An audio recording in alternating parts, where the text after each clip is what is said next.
Everyone has moments in life they can't just stop thinking about. They can be embarrassing things, like that one time you face planted in front of a group of teenagers, or something amazing like the first time you hosted your family for the holidays. And on Baby, This is Keke Palmer, hosted by me, Keke Palmer, and presented by BMW, we know to savor the good memories and let go of the bad. And one thing everyone remembers fondly is their first time behind the wheel of a BMW. So come join me and BMW this summer as we explore pop culture moments and topics you just can't stop thinking about on Baby, This is Keke Palmer, sponsored by BMW, the ultimate driving machine. Acast powers the world's best podcasts. Here's a show that we recommend. What is The Briefing Room? It's a behind-the-scenes look at how the criminal justice system works and the lives of the people within that system. If you love true crime, well, these are the real people who do the job every day of making sure justice is served. Hi, I'm Detective Dave. I'm Detective Dan. Together, we have decades of experience in local law enforcement, a profession that we think is often misunderstood. So we're going to explore how to do it right, and we won't shy away from when it's done wrong. These are stories you'll hear nowhere else. Unique, frank, and unvarnished. From the team that brought you Small Town Dicks, this is The Briefing Room. Episode 1 drops on August 30th. We'll meet you in the briefing room. Acast helps creators launch, grow, and monetize their podcasts everywhere. Acast.com.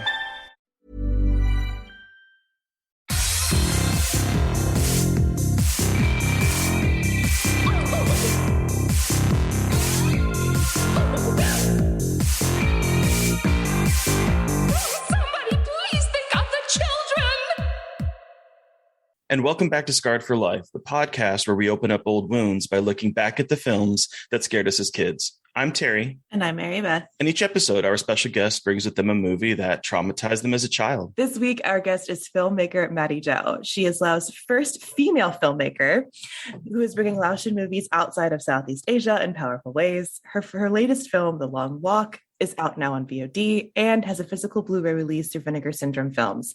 And folks, if you haven't checked this film out yet or haven't seen our tweets about it, please stop what you're doing and go check it out because it is stunning. Welcome to the show, Mattie. Thank you guys for having me.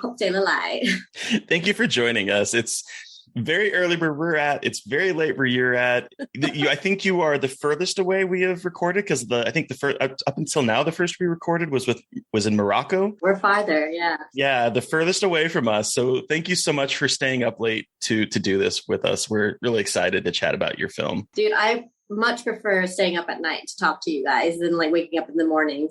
I always tell people morning is only for productions and planes. Otherwise, like if you don't have a bagel or a cup of coffee for me, just like no. Well, I'm already on my second cup of coffee because I'm not a morning person either, but we are here and we're excited. Okay, the first thing we like to do is we like to take it back to the very beginning. How did you get introduced to horror? Oh man, I was not a filmophilia, you know, those movie buffs. Cinephile. Wow. Okay. I mean, yeah, I was not a cinephile to begin with. And, you know, I watched a lot of popcorn films. I grew up on the same American Disney stuff that everybody else had. Like, oh, you know, I remember watching Aladdin in the cinema. I remember watching Little Mermaid in the cinema. And I also come from a family of immigrants. Mm-hmm. I was the first one born in the U.S. So, yay, I like chain migrated my whole family as an anchor baby. And, oh, horrible, right? And my father just loved movies, He was an actual film buff in Laos. So he remembers being a little boy, and it's actually kind of funny. We're going to get into a lot of my family history because of this film that we chose. He remembers his family immigrated to Laos. They're Vietnamese. Okay. Oh, okay. Yeah, and he was born in Laos, and he was raised in Laos. So his father was a baker, and he used to, you know, he had the cooking and baking skills as a young boy, and he used to like steal his father's butter, which was really expensive. And he would pop popcorn and put them into plastic bags and tie them all with rubber bands. And then he'd camp out in front of the Odeon Theater, it was called, or the Sing Lao Cinema. And he would sell popcorn until he made enough money to buy a ticket. And then he'd go watch like John Wayne Westerns and crap like that. I'm dead serious. So he I love that film. That's the coolest shit. Yeah, it's super cool. And I love popcorn. So like, even though I didn't like love film the same way he did, I love popcorn. And so like, it was a really good origin story for me. And so when he moved to the US, he was so impressed that film was so easily accessible. It must have been a dream come true for him. You know what I mean? Mm-hmm. Oh yeah. Like you can just watch film anywhere. And just real quick, what year did he come to the States? Just like kind of like in film history mind, trying to think of when he came to the States. 79 or 80. Okay. 80, I think. Okay. I think it was cool. 80. Because I think he was still in the refugee camp in 79. Oh, okay. So yeah, like in the film. And he got here, we were poor. Like, of course we were poor. We came to the States. I think my mother only had $100 US in her pocket. Wow. And there was, some of our family had already gone over and they sponsored us to go. And so we lived in like this house with all of these relatives for a while, like 3 families crammed in a house. Oh, wow. And I remember one day my dad came home with this big bag and this box. And we were like, what is that? And it was a VCR, you guys. It was like, like the top popped up and you stuck the videotape. Oh, yeah. It wasn't even the kind that spit it back out at you. It was the kind where the top popped up and you put it in and you pressed it back down. Oh, I remember those. I had one of those. Yeah, the silver ones. And he brought home a VCR and our lives changed and I met horror.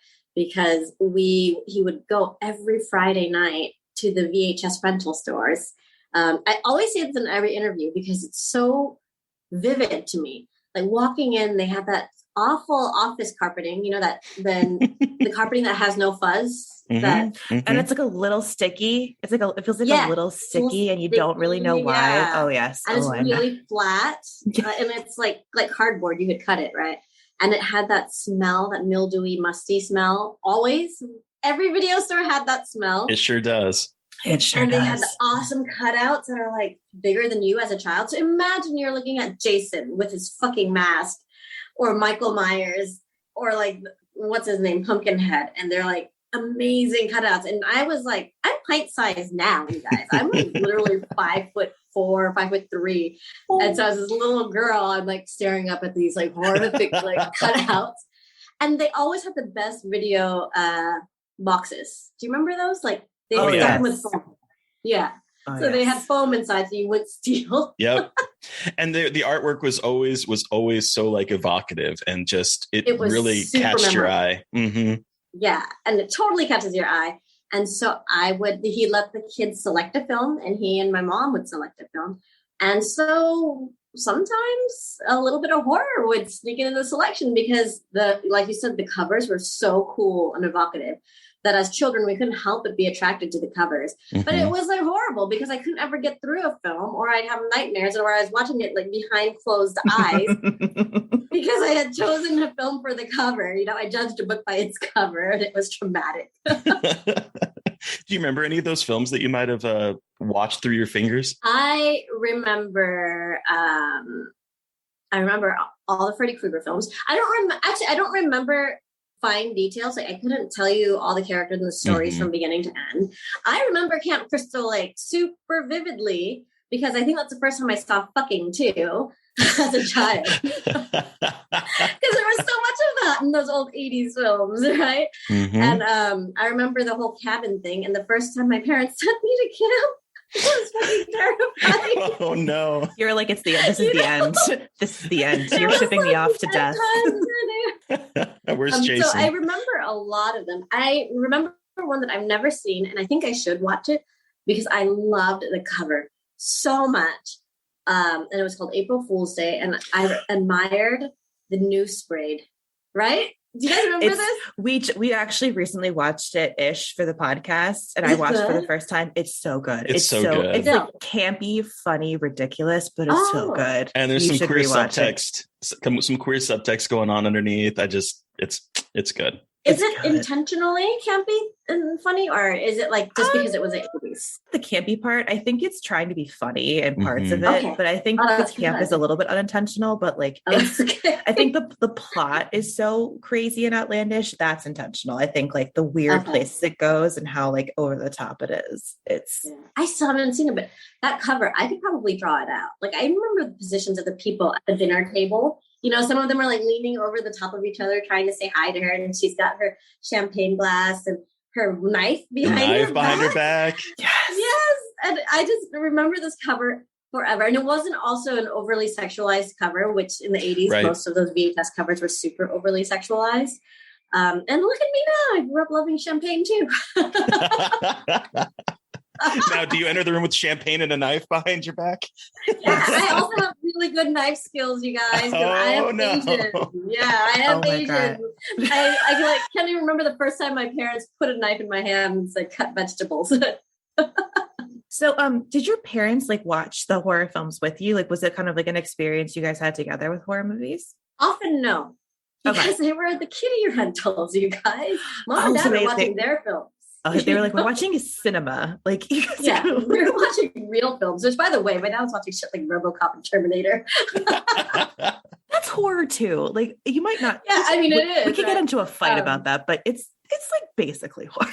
If they were interested, my mother hated that shit, by the way, but if they were really interested in a film, then we did watch it as a family. I remember having the RoboCop, the Terminator, and the Alien experience with my dad.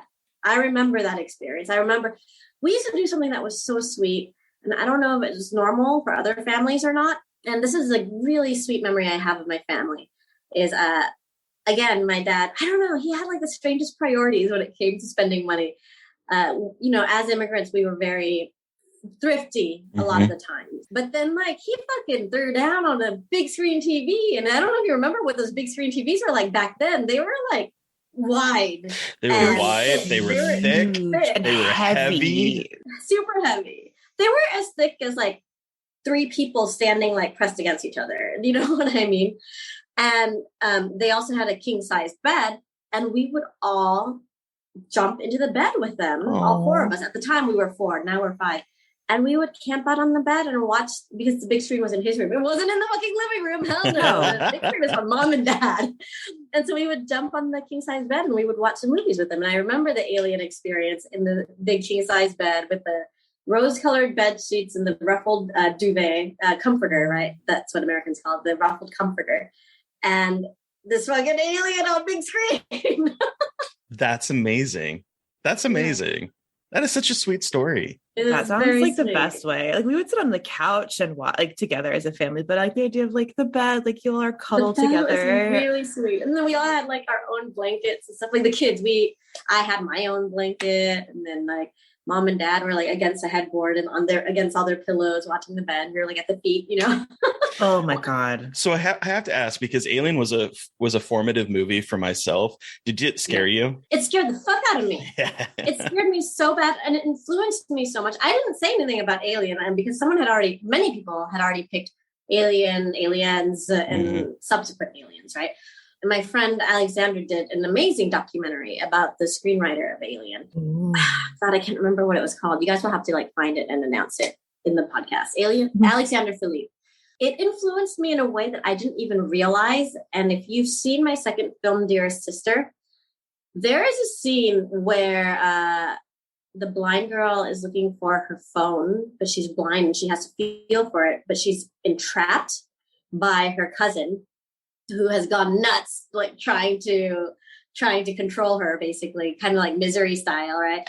And there's a scene where she creeps up and she can just feel like the warmth and the breath of the cousin, and she can tell that she's sleeping, but she can't see, and she's blindfolded, and she creeps in like, and her nose like almost touches her cousin's nose as she's like pulling the phone away from under her pillow, trying not to wake up her cousin who has entrapped her.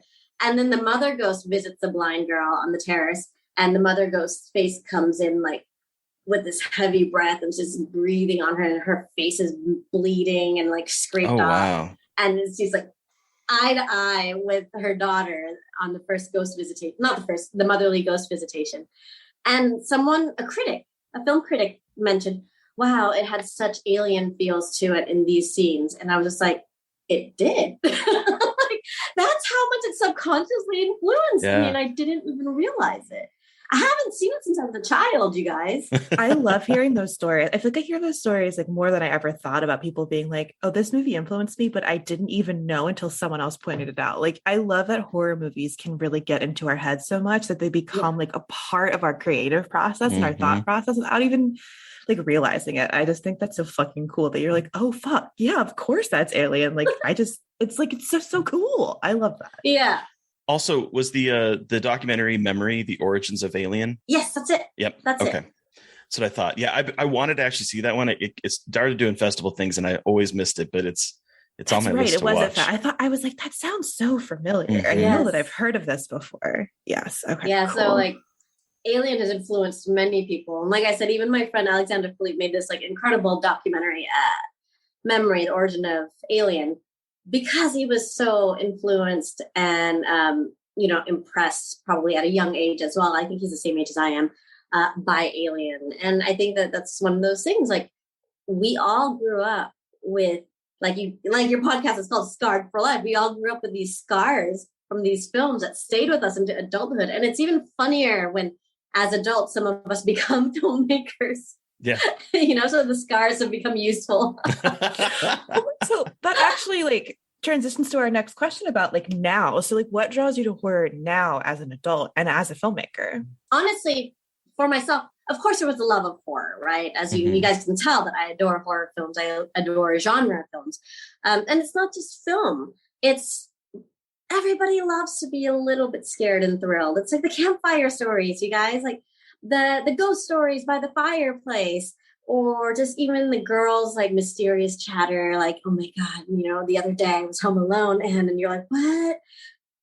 Those things are thrilling and fascinating, and they're intriguing. And so that super, super sucked me into horror. But there were a few other reasons too. Like, I started out with a ballet background. If you look at the majority of ballet, they're horror stories. They're genre stories. Swan Lake is a reverse werewolf. The full moon comes out and she turns into a swan, or turns into a human. Yes, when the full moon comes out, Odette turns into a human. How did I ever think about it like a werewolf movie? Well, now I like it even more that you put it in Darren those Aronofsky terms. said that once, and I was just like, I was in some kind of classroom with him, and he said that, and I was just like, it's true. It's a reverse werewolf story. Giselle is a ghost film or a zombie film, however you'd like to categorize it. Le Corsaire is an action film. There's fucking pirates, there's pirates and a kidnapping. There's just La Fille du Pharaon, which in English is the Pharaoh's daughter. That ballet is a fucking time travel film with mummies. There are literally mummies in this ballet. That's amazing. So it's, I think horror has always been something that I've loved. And even when I wasn't in the career of film, it's kind of followed me. But most of all, when I became a filmmaker, one of the things that my husband and I sat down and talked about is how associative horror is. And I don't just mean that everyone knows how to be scared. That's an answer that I give everyone all the time. A love story in America does not ring true to a love story in India or in Asia. And if you guys saw a comedy in Asia, you wouldn't laugh. Like, you'd just be like, what? You wouldn't get it. But a horror movie, it doesn't matter where it comes from. Everybody gets it. But the audience of horror is fucking amazing. They will watch a horror movie no matter what culture, what country, or what language it's from or in. It's nuts. They're experimental. They're more experimental than those artsy-fartsy motherfuckers. You think that they know the most obscure and surreal artsy film, right? Ding, ding, ding. They're so much more open and accepting. They'll watch a fucking film from sub-Saharan Africa and get it and make an effort to understand the traditions and the cultures. We'll watch amazing. Something that's made for $1,000 and be like, this is the best thing I've ever seen. I feel like horror fans will always sometimes not, but like are very good at finding the good in these movies from every kind of background, place, cult. Like there's always at least one person championing it. I think that there's more often than not, they are. More often than not. Yeah. Of course, you're always going to get the douche nozzle that's like, oh, this isn't your horror. I have to read. Yeah, I have to read. That is like, what language are they speaking? English from Ireland, asshole.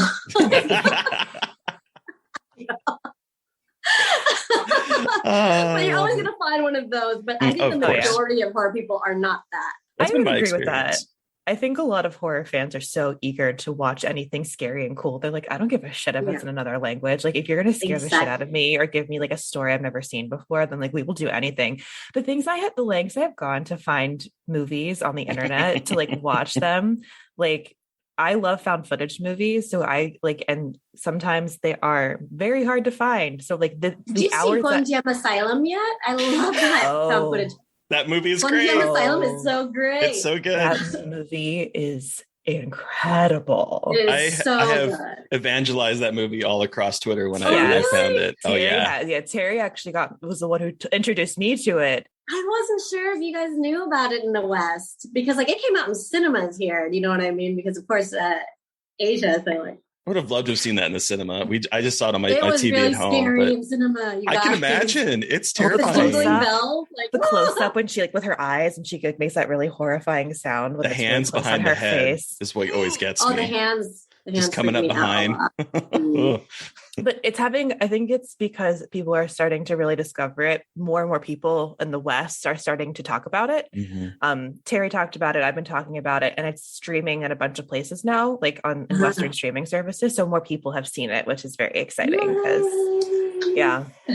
I forgot what I was saying because I got excited about it. But I'll go to ridiculous lengths to find movies on the internet that are from women in like there's one from like a woman found footage director who made something in like 2000 and I like spent days trying to find it and I did. But yeah, like the lengths that we will go to watch good horror movies is incredible. And even if we don't think they're the lengths good, that I will go to convince my friends who are kind of like actually artsy fartsy filmmakers that they are horror filmmakers or that they are actually genre people is funny too, because like I have my friend who made Kati Kati, which is an African film, and the director's name is Mipti. What's his last name? Masya, Mipti Masya. He made a film called Kati Kati, and it's about the afterlife. And he did something that was really awesome, which was like in the afterlife, all they're like gray. And he's like, this is what Black people look like when they die. They turn this like ashen color, right? And it's a gorgeous film. It's an incredible film. But I was like, dude, you're a genre filmmaker. Did you know? I'm like trying to adopt other filmmakers into being genre filmmakers. The same with The Wound. That was also done by my friend in South Africa, John Trenborough. And I love his producers. Producers Elias Ribeiro and Kat Pantigru. And that film is about the rituals of it's the rituals of this tribe where they go through a circumcision ritual, and then they're trapped in this camp to heal by themselves, and they have to care for themselves. But it's it's very homoerotic, and yet in that tribe, like being gay is not accepted. Right. And so like a lot of horrible tension and anxiety ensues from this process. And they're like fevered because they just got like circumcised and they're older boys already, they're not like children. It's like they're well into their manhood. And I was like, you made a horror film, dude. That's horrific. That's like super fucking scary. And this poor guy who's going through this confusion emotionally and hormonally, and he's stuck in this place where he can't get out, and he's surrounded by people who maybe are persecuting him, or what's it called? Can't acknowledge. The Wound. The Wound. This looks incredible. I have it on I pulled it up on Letterboxd, and I was like, yep. And Kati Kati, I also put on my watch list. I was like, I'll be watching this later. And this. Kati Kati and The Wound. I mean, they would not be categorized as horror films, but I was just like, you guys, we don't even know it. You're horror. And I feel like people don't talk a lot about like films that come from Africa, like horror films from Africa, like, well, you know, Africa as a continent, not as like, right. It is a very big continent with lots of like, but yeah, anyway, that's so cool. Oh, there's so many great films out of there, you guys, like incredible films. And some of them like go off the freaking rails because they have such a full horror culture. You know, I spoke about this with my friend, Kayla Janice, who did that documentary. Woodland Stark and Days Bewitched. And I said, whenever people think of folk horror, they always think of like white people and witches, right? Pilgrims, buckles all over, buckles on your hat, buckles on your shoes, buckles all over the damn place. And, the reality is like, we've been having witches and black magic for centuries before all y'all.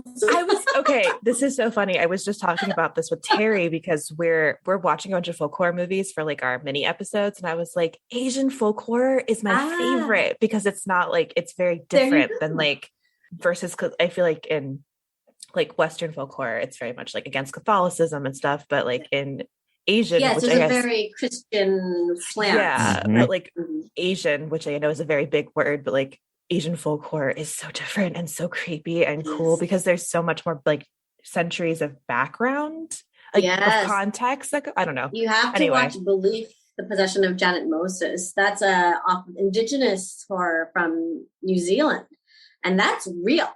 That's a documentary. What? And that's like. Yes, that's a documentary and it's fucking crazy. And that is also, that's where I learned that a lot of indigenous people in New Zealand have a similar belief to us in Asia, which is like crazy, right? How small is the world? Where we believe in spirits that can dwell in the land or in nature, like in a tree or a rock. And that happens when the kids steal some kind of statue as a prank. But then it's like a really old statue and then shit starts happening. And Janet Moses gets like possessed basically. And so they believe like, oh shit, it's because they disturbed this. Maybe it was a sacred thing, right? And they disturbed it. So maybe it's angry and spirit. We call it in my language, Jiao Ti or Jiao Tan. Maybe Jiao Ti, like that was inside of it has possessed our sister because, you know, we did wrong. And so they return the statue, but shit just gets crazier and, it's wild. And she dies. Like she literally dies. Wow. And the documentary has reenactments from it. And it's from the beliefs of the indigenous people in New Zealand. So like, the stories are wild. Well, I just added that to our list because we are like Mary Beth said, we are going through folk horror. So that's on our list to check out for sure then. Yeah, that's like legitimate real life folk horror. Heck yeah. Okay, so I wanted to talk about your filmmaking. So you said you were born in the United States and then you went back to Laos. Is that correct? Yes. And now you're making films in Laos. What's that like? You know what? Again, when we start talking about the Killing Fields, it actually is very organic the way it worked out that way, because most people who are born in Laos and who are like Lao Americans, as they call themselves, have deep culture shock when they come back to Laos. Because it's not the Lao that they had glorified in their heads. It's not this special little Lao that was pre-war or pre-revolution, this imaginary Lao that they've built up in their head because they've never visited Laos. And so when they come back and they see that it's changed so much, I mean, more than 40 years have gone by. Right. Of course, places change, you guys. Of course, things evolve. And even our language has changed. The way we speak Lao here is really different from the way that Lao Americans speak it. And they go through, it's really unsettling and disturbing. And I think that there's a lot of disappointment or like their expectations aren't matched and they can't hang. A lot of them can't hang and they end up leaving and having terrible experiences or feeling really outsidered and othered. You know, they feel like outsiders and othered. And I was super lucky because like my parents, even though they were refugees, they didn't feed me that story. They didn't feed me this imaginary Lao because I think my mother logically understood that when we do come back or if we ever come back, and that's what refugees actually are meant to do. Some refugees leave and then when their country goes through a moment of peace, they come back, you know, because that's a point. Or some people never come back. They just stay and they're just nationalized forever. But my mother always imagined that we would go back, if not to live, to visit often. And so she didn't want me to get stuck on this idea that Lao could only be Lao like it was in 1975. You know what I mean? Yeah. Mm-hmm. Yeah. It was easy for me to come back with an open mind and to accept the changes because I didn't have this preconceived notion of what this country was supposed to be like. And that helped a lot. But I have to admit, you guys, it does suck for a lot of people coming back when they can barely speak the language has changed, things aren't the way they expected. Or the worst part is when their parents have built up this like crazy origin story that's semi-fabricated, and then they come back and they find out that it's semi-fabricated, because I don't blame them. They were escaping trauma and they were leaving a life behind. And so they were on new soil. So what do? You have a fresh new start. Now you have children born in the US. You can give them this like amazing story. They wouldn't know. How would they ever know? Right. Yeah. But I've witnessed it a couple of times where people have come back and they've realized that their parents fabricated a story about they made an origin story, you know? Yeah. Is genre filmmaking big in Lao or no? No. No. No, absolutely not. There's one young man. He does a lot of special effects and he's self-taught. He's really great. He's super talented. His name is Pom Sayamongkun, and he loves sci-fi and he loves genre. And I noticed that he does a lot of like almost God of War like genre stories in his short films, which is really cool. Like modern day style. So like I remember his first short film, like there was some like death game being played at a high school with these two girls, and the end like and amounted to like this big boss battle with like flaming spear and everything, you know.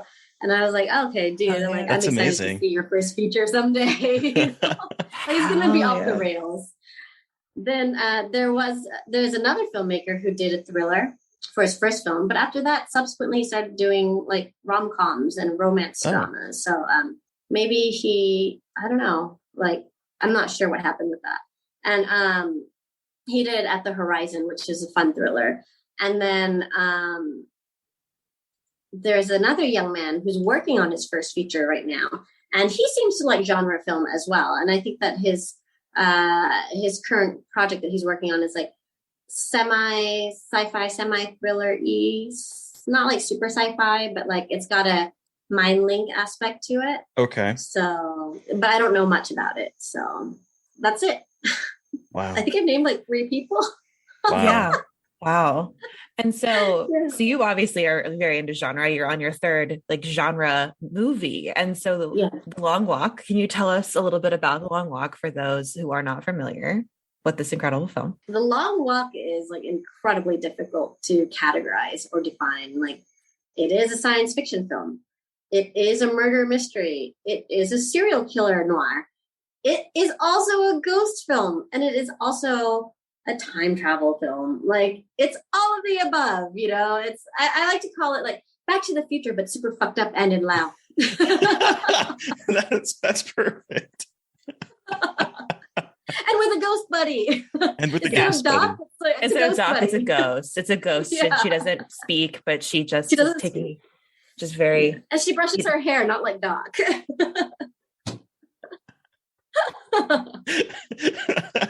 Wow. I love that. Right? I'm just like, yeah, this is all working in my head. So The Long Walk it's incredible. There's a lot happening. It's very complex. A lot of really like pieces fall together as it's going on. And like the story is so intricate and sad and good. And I'm just curious, like where you kind of got the idea for the story and kind of the impetus beginning of, I don't know, the beginning of the story. The origin story. The origin story. And I've told it so many times that it is an origin story now, but thankfully it's not fabricated, because there are a lot of people out there who remember when I first started pitching The Long Walk. It was hard to sell initially, you guys, because like I said, it's a really difficult film to encapsulate. Mm-hmm. And you're right, Mary Beth, there's a lot that happens in the film, and it's really hard to even Like, try to tell the story of the film. Even in like a few minutes, you're like, and then this happened. Oh, wait, and then, but it's also like this commentary on neo-imperialism and colonialism. And it's also like, like, and then it's also a statement on oppression of, males oppressing women and blah. You have all kinds of crazy shit happening in this film. And so the origin actually was two main things. And the first one was silly, actually. It was kind of dumb. I started learning a lot more about films. I started becoming more of an exposed cinephile because I started going to film festivals since I had become a filmmaker. And I was seeing all kinds of stuff, a lot of things that I loved. But at a lot of the serious festivals, the non-genre festivals, I mean, the famous prestigious ones that like are the dreams of every filmmaker to get into. Right. I started noticing like there was a pattern for Southeast Asian style films. And not even just Southeast Asian, like developing country films. There's like sometimes even for Asian film. Let's just go monolith and big and wide, like Africa, right? Like, let's just talk about the continent. The idea was that we were these mystical, Zen, supernatural creatures that like we could just enter the room and have this presence. And you knew we were a sage and you knew we were wise. We don't have to say anything. In fact, all we could do was sit together in a very poor situation, like under a palm tree. And in the ugliest wide fucking shot ever. But, like seriously, the ugliest wide shot. We could sit without moving, staring at a palm frond, waving in the wind, but it's a really ugly shot because someone probably filmed it with their iPhone. And it's not very well color corrected. And you can just say something like, food. Lao food. Authentic Lao food. I really love it. La with sticky rice. And everybody's like standing ovation, Bravo! Academy Award. All the awards, and I'm just like, what the fuck is this? Like, I'm serious. You guys are like, what the fuck is this? Why is this the authentic Asian film? Yeah. Like I spoke to you for Dead Central and it was always just like sad Asian who has gone through trauma. Poverty porn. Yeah. It's the only way that you can depict what Westerners perceive as the authentic South African, Asian, like again, big monolith words that mean nothing, but we think mean something. There's a reason why the monolith is used is because like they put baby in a corner, okay? And baby's a lot bigger than they think. Like baby's really not a baby. Big. Don't put baby in a corner. Don't put baby in the corner. Baby can't fit in the corner. Yeah, baby don't fit in the corner. Like baby has a higher population than all of North America combined. Different cultures and people and socioeconomic classes, like different stories.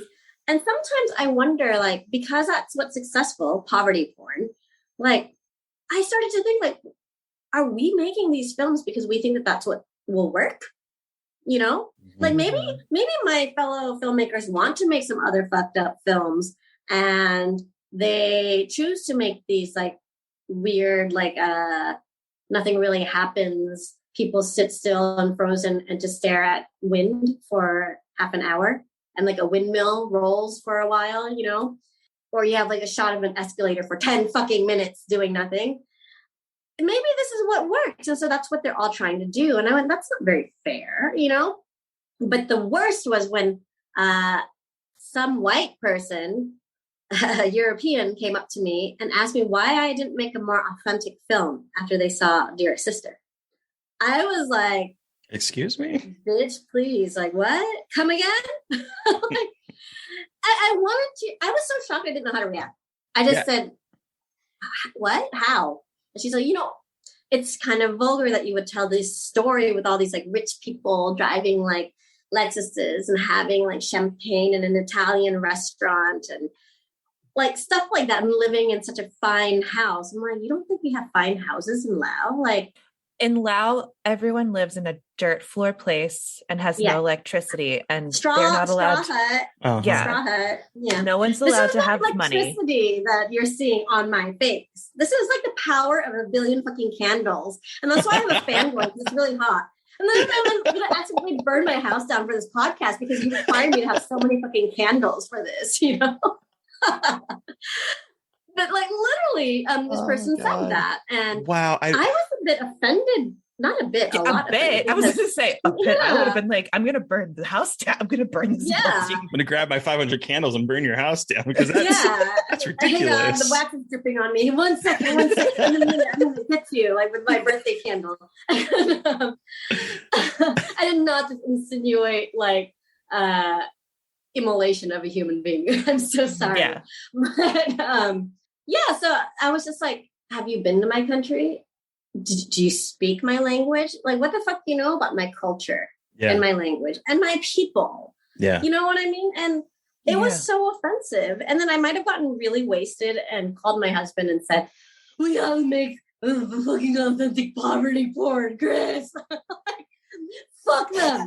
Fuck them. We have to make their stupid fucking poverty porn, but we're going to do it in our terms. There's going to be a serial killer. There's going to be like a ghost, and it's going to be in rural Laos in a hut on a dirt road. And, you know, my poor husband, he's always stuck at home with the dog. So I'm like traveling all over the fucking world with my films, right?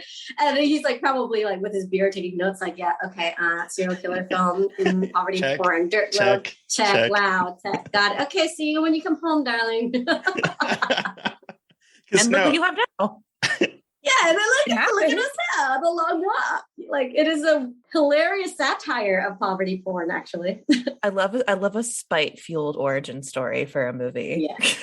It's rage and spite-fueled. I came down on this, like, with brimstone and fire. And actually, I kind of thought that it was going to ruin all chances I had at festivals. I did. I really did. I was like, oh, shit, nobody's going to select me because anybody can see that I'm, like, you know, kind of backhanding the stereotype of what a Asian art film should be, you know, an Asian art house film. And also the ones who don't get it might think that it was too inauthentic. You know what I mean? Because like my characters weren't ruminating enough because too much happens in the film. I mean, you guys have seen those films, right? They're hard to get through. Oh. And and I was really surprised to see the attention that it received. But then, you know, I did a bad thing in generalizing the art world too, because of course they're at that level because they've also seen many films. So there were plenty of like closet genre fans in the art house world that literally were like, we love genre film. And what you did by like molding art house and genre together is exactly what we would love to see again. We love this. There should be more of this. There's a lot of it and it needs to be discovered. And even a lot of them would come out to me and say like, we want to promote this more. We want to push it more, but we're worried about our audiences who have an expectation. But that's the point of a festival, right? Is to like defy expectations. Yes. So I'll tell you the thing when I sat down to watch this, because I got it from Kayla, our wonderful PR rep. And I sat down to watch it and it just immediately like pulled me in and I'm like, there's so much going on here. And what I really appreciated about the story was that it didn't. Sometimes when you have a movie that builds to the disturbing nature that this film does get to, there's a lot of like, see, look at what we're doing. Here's a big sign pointing down. I'm making a serial killer movie or something like that. And this never does. It lays out all of these little things, all these little nuggets. It doesn't hold your hand. It just says, this movie, we're going to go on this journey. And so I'm watching this and I'm like, okay, so I'm cluing in about the time travel aspect. I'm seeing this. Why does he have these fingers? Like, there's all these like questions that I'm having. And then as it starts to build and build and build, it just lays in these things. Out. Yeah, but it doesn't do it in a big, like, you think like in like Hollywood, particularly like a revelation that would happen in this film would be like this big, there'd be like this loud music. It'd be like pointing to it. It'd be like all the stuff. And I'm like, no, this is much more of a quiet film, but it builds to such a disturbing core that by the end of it, I was like genuinely distraught, disturbed, sad.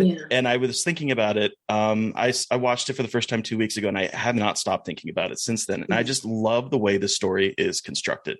I want people to continue to think about it. I once told my manager when he asked me what kinds of films that I wanted to make, I told him, I want films that stay with people. I want films that have a need to exist and have a reason to exist. Maybe I'm naive or dumb, but I don't get this whole reinventing the wheel thing that everyone's doing, like the remake and the reboot and etc. We probably can't do it better than the original. And the original is classic and legendary because it's fucking awesome, right? So why am I going to try and fix what ain't broke? I love stories that stay with you, just like that. Like my favorite film is Ratatouille and Black Swan and Coco. And I can probably recite every scene in order from beginning to end, because those films have bored their ways into my brain. I can close my eyes and vividly see the scenes from those films, and they stay with you. And you think about it. You can watch them again. You can rewatch them and still feel like you're gaining something new and still enjoy them. And these are the kinds of films I told my manager that I wanted to make, because otherwise, what's the point? What am I here for? Why am I even making films? They're not making an impact. I believe that out there's an audience who are looking for a specific kind of film that they haven't seen made yet. And I hope I'm the one who makes those films that they feel like haven't been made yet. Yeah. Yeah. Yeah. That got really serious. It did. I love it. But also the long walk, I guess, besides the whole fuck you to boxing in Asian film and boxing in art house film, that's just my really crass sense of humor. So when that person said that I was vulgar, she was right. She was completely right. But also, when we were writing the film, we lost our dog Mango, he was the most beautiful and best boy in the world, you guys. And he was a dog that I didn't expect to get. I got him later in life. He was, I think, around 8 years old when we adopted him from my brother and his wife, because he needed to be rehomed. Their big bloodhounds were not treating him well. And he was this weird fucking dog, weird looking. He looked like a swan. I'm not even joking, guys. He was a whippet. Is he the whippet? Yes, he's the whippet. So they look like these medium-sized greyhounds. Oh my God. And he had this beak nose and this long neck, and he was super elegant and delicate. And I was like, what the heck is this? This isn't a dog. And somehow that dog, like a film, became my most trusted companion. I have so many vivid memories of this dog, and this dog was everywhere with me. It taught ballet classes with me. It waited in the offices when I was taking ballet classes, and he was on set. He was a set dog. He was on set during Chanthaly. Well, he was an actor in Chanthaly, and he was on Dearest Sister. Then he passed away while we wrote the script, and again, talking about loss and regret. The loss was so painful of losing Mango. Both my husband and I were just so shaken. Yeah. But when you have this best friend, you just don't know how to react to it. When you have to euthanize a dog.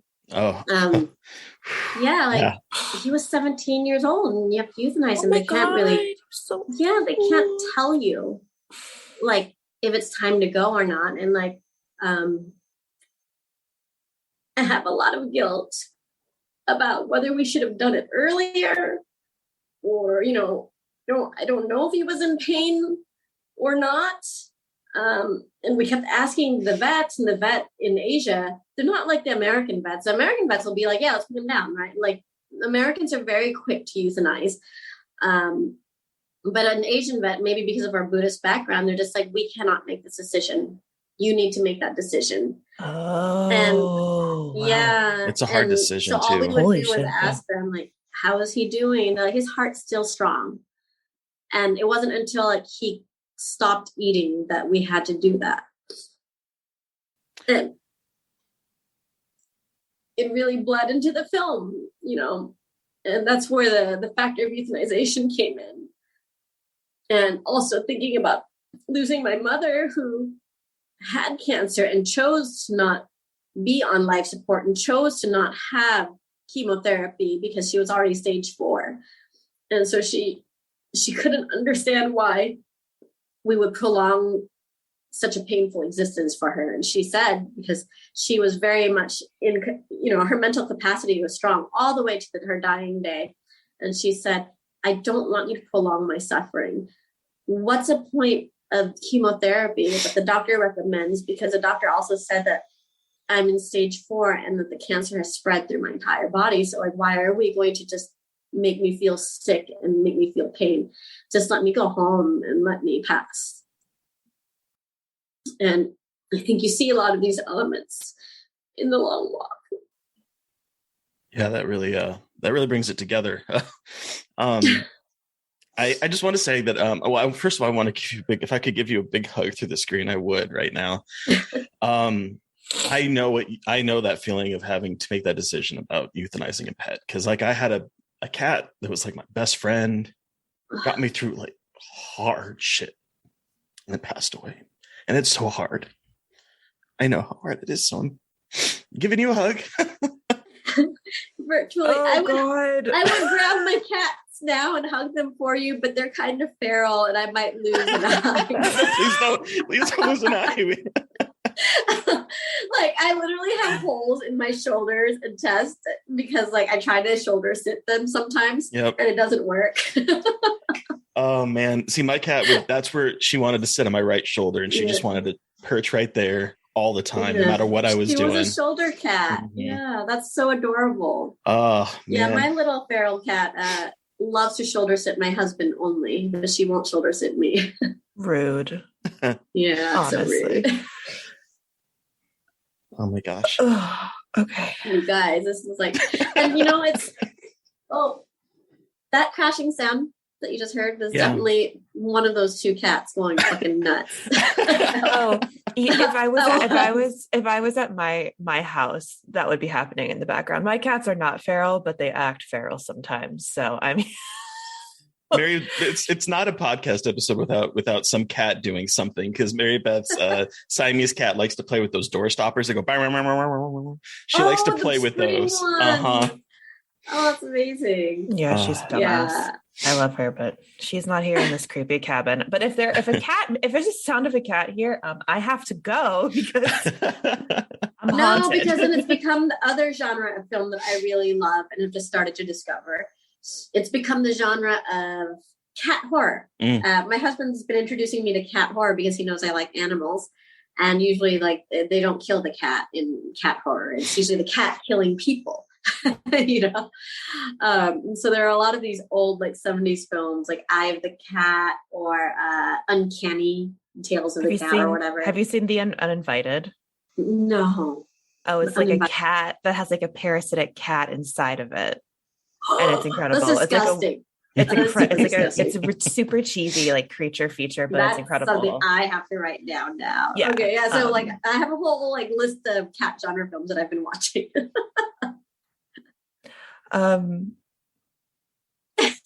Sorry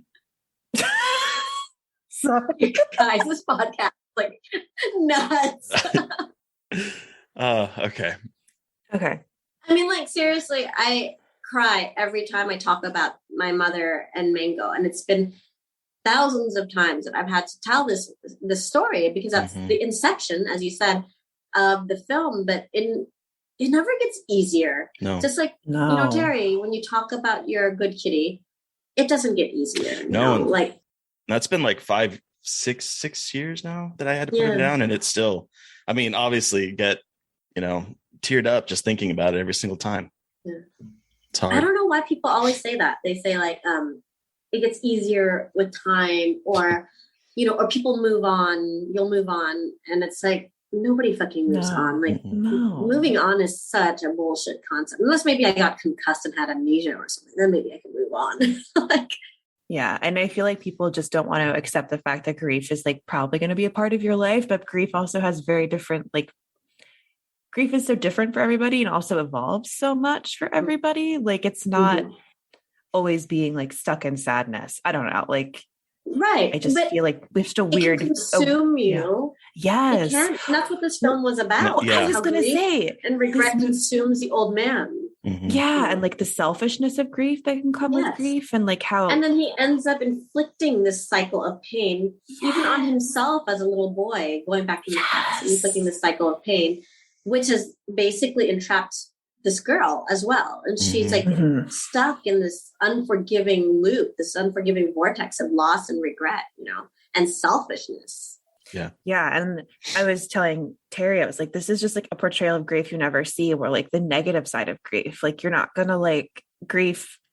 I feel like grief in movies is a very kind of linear like depiction, and your film really makes like the selfishness of grief and like what you can really, the damage you can do to yourself.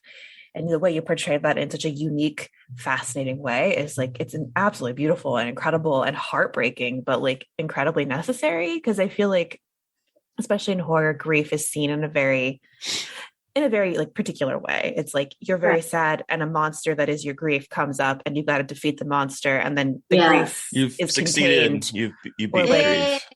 Yeah, like you beat the grief. Or somebody has cries and sobs. And then they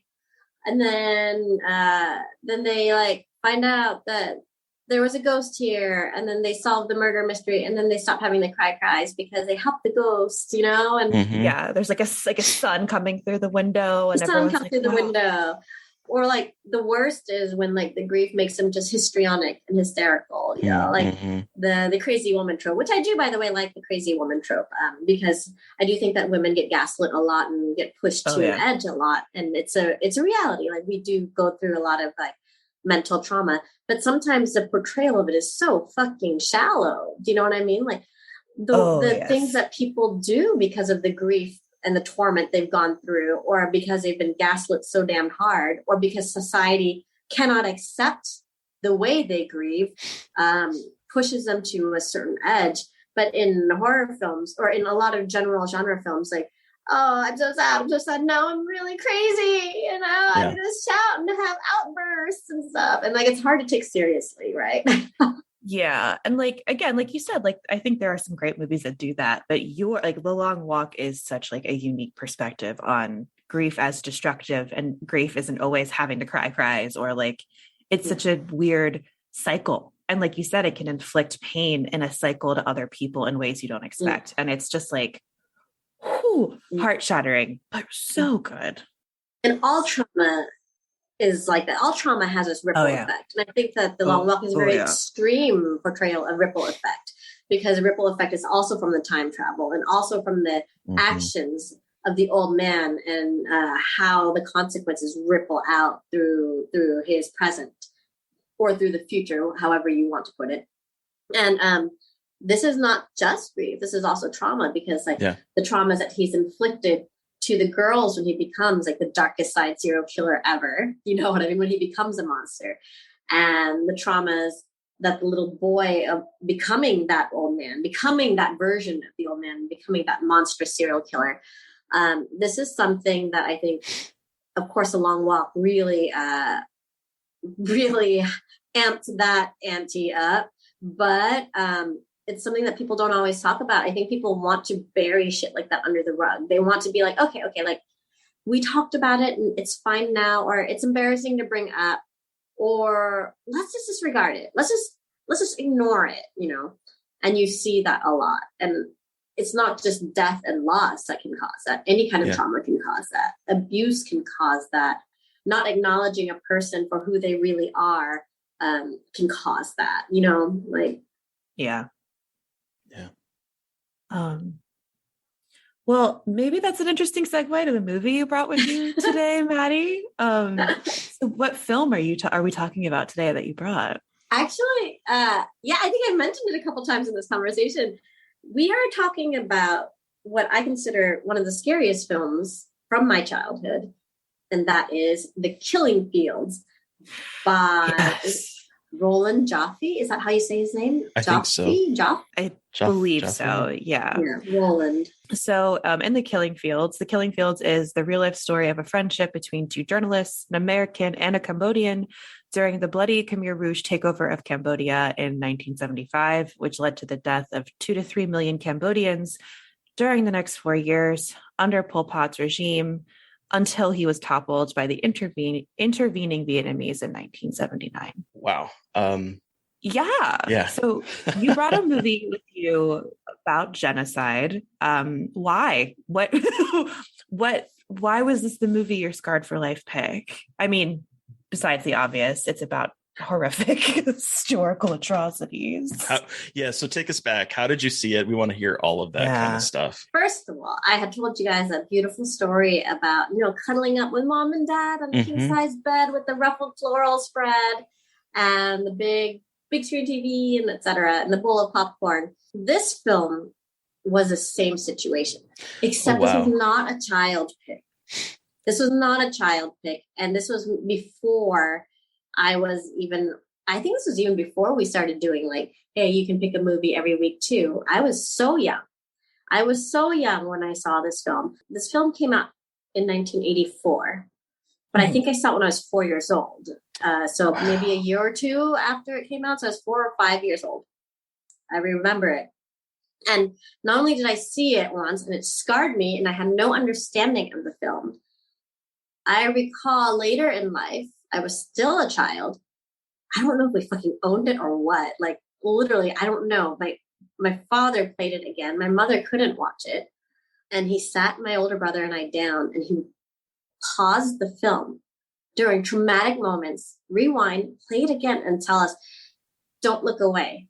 Don't look away because this is what I went through. This is how people in Southeast Asia, we all went through this. We all encountered this. And you need to know your background and the trauma that we left behind.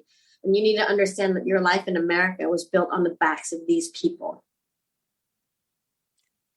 Your dad was not fucking around, man. My dad never fucked around, you guys. My dad your dad was like, hey, you're going to appreciate what the fuck you have right the fuck now. And this movie is, oh my God. That just took my breath away. And I do appreciate what I have, by the way. I think that the reason why I can be such a cowboy filmmaker, because I think you guys have probably seen behind the scenes pictures of my film sets.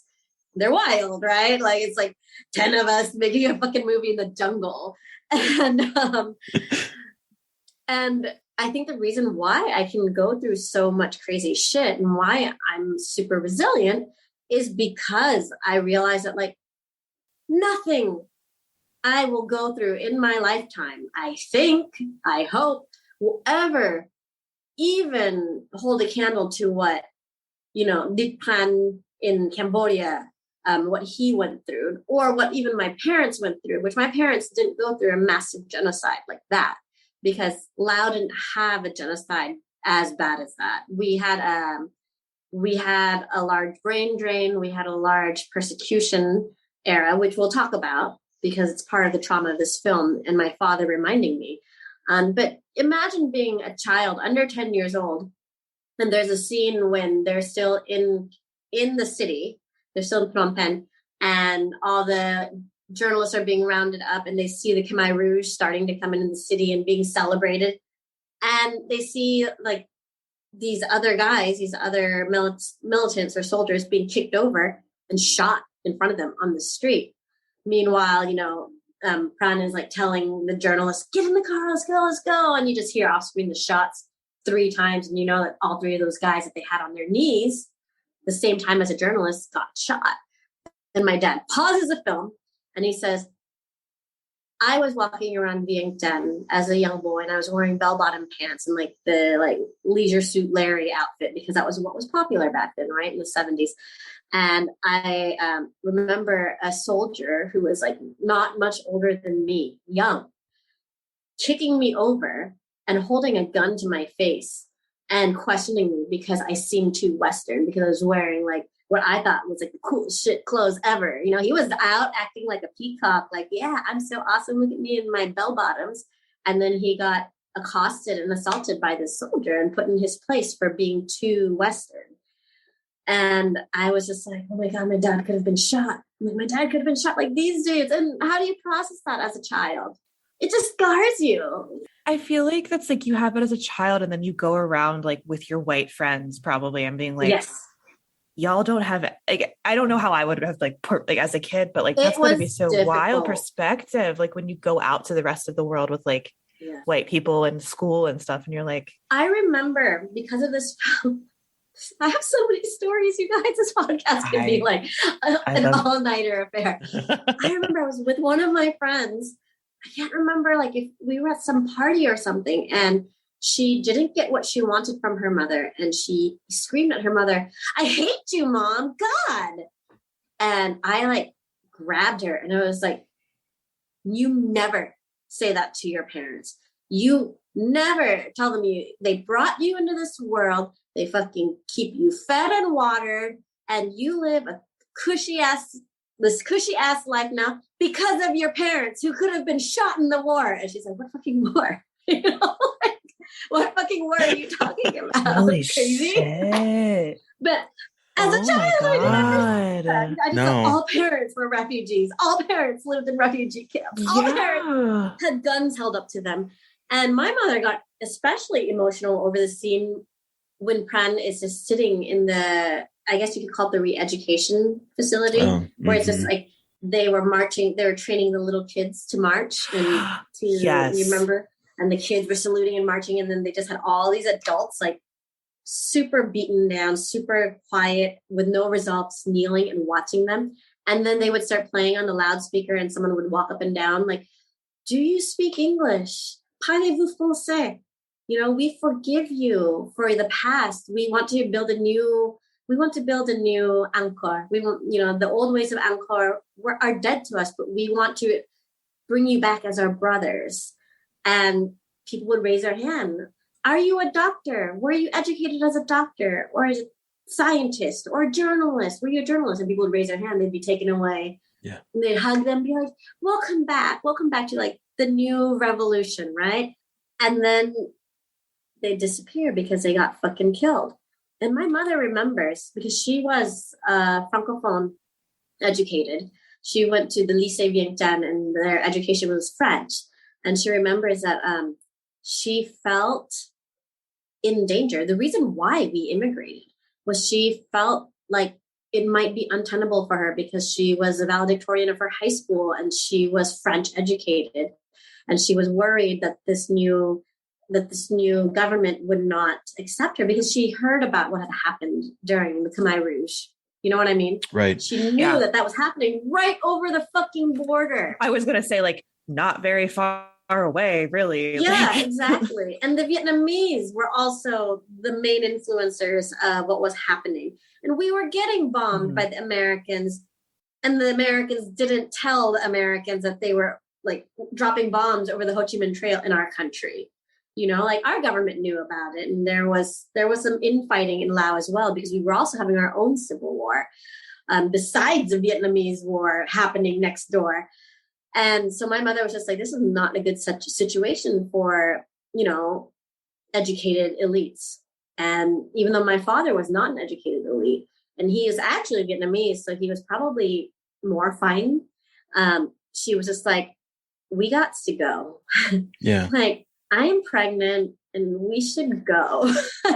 So they left in 70. Well, she wasn't pregnant yet. She's like, I want to get pregnant. I want to have a baby, and I'm not going to have a baby in this situation.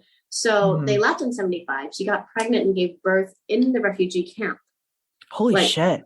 Yes. My brother was born in one of those refugee camps. Holy fuck. And then she remembers putting her family in like the, like whatever the fuck aircraft to get to leave the situation. She remembers that. And I watch a movie like Killing Fields and it traumatizes me. And I had a hard time watching it as an adult, you guys, because it's every bit as traumatic as I remember it as a child, except at least I have context for it now, but in a way, the context doesn't make it better. No. So I wanted, before we move on, I wanted to focus because the scene in which Pran is being basically forced into silence was a very like hard hitting moment for me, because he has like an interior monologue, because of course he can't talk about it and they need to convey what's happening. So he's saying, he's kind of imagining himself writing to Sydney, his fellow American. It also keeps him sane too. Yes, right? exactly. Yeah. It's actually a very smart way of doing it, because you can, you can hear his thoughts. It gives us information that we don't have, gives us context, but it's also character driven. And he talks about how he's full of fear. He must have no past because this is year zero and nothing has gone before. Here, only the silent survive. And so you had that, and it was such a powerful moment for me. And then I went and did some digging, and the actor that played him, and I don't want to butcher his name, Hang S. Ngor. Dr. Ngor, right? I think his last name is Ngor. Yeah. I'm not sure though. So he himself, the actor, was a native of Cambodia. Before the war, he was a physician and a medical officer in the Cambodian army. He became a captive of the Khmer Rouge and was imprisoned and tortured. And so in order to escape execution, he had to deny that he was a doctor. So I'm hearing all of this. I'm hearing what your mom was talking about. It's just ringing so true here. And so he managed to move to the U.S. as a refugee in 1980, and then eventually he would go on and be in this film and get an Oscar for it. But the way that his story is it feels like, I don't know, it brings like an air of like authenticity to the scenes that we're seeing in that movie, because he himself went through basically that. And it's so, that thought right there of like life and art just kind of commingling together is so, it just left me like breathless at that scene. I mean, the reality is, life is so much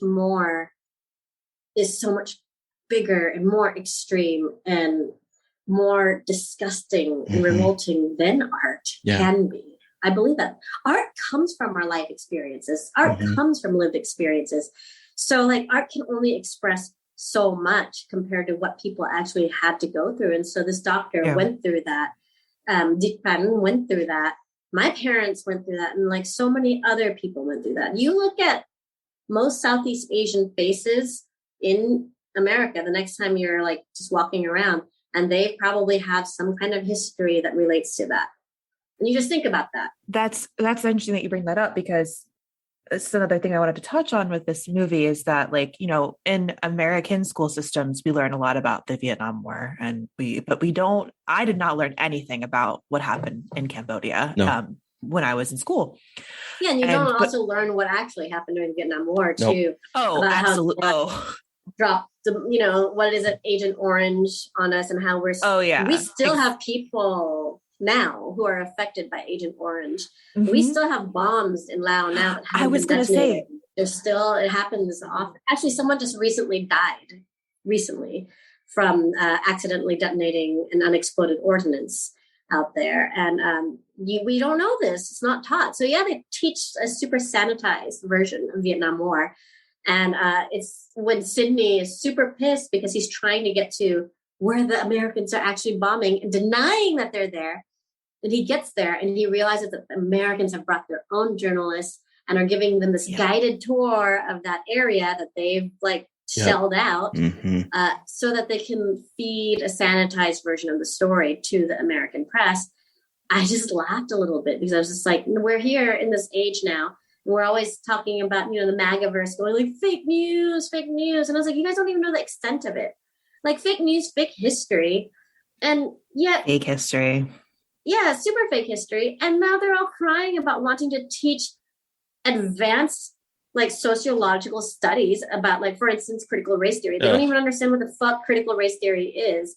First of all, it's a higher education learning process, right? Like you don't teach children critical race theory. You teach like fucking lawyers or people going into political science critical race theory. So unless your 5-year-old is like working on his law degree or working on becoming a diplomat, I don't think that they need to worry. But what is wrong with teaching people about the atrocities that have been committed in our world? And not only that, what is wrong with teaching people about how we have archaic laws and we have archaic statutes that still affect marginalized people, that still affect refugees and still affect people of color, but that whole fake history and the sanitized version of the story, that's what's really impacting, because in 1984, they were talking about it in this film. And look at us now in 2022, like, Christ, how much have we progressed? Not much. Yeah. Maybe not zero, but like close to zero. And like, what's going on? I know that Terry was texting me last night about how the line where Nixon says, like, we're not going to have any involvement in Cambodia, but provide support, like, is similar to what we're hearing now with what's going on in Ukraine. Like, we're going to not have any involvement. It's just a very weird time to be watching it. It's just weird bizarre. for me to watch it. We're adults, and I don't think that any of us have ever imagined that this could happen in our lifetime, right? That this could affect us. Like a war in Europe.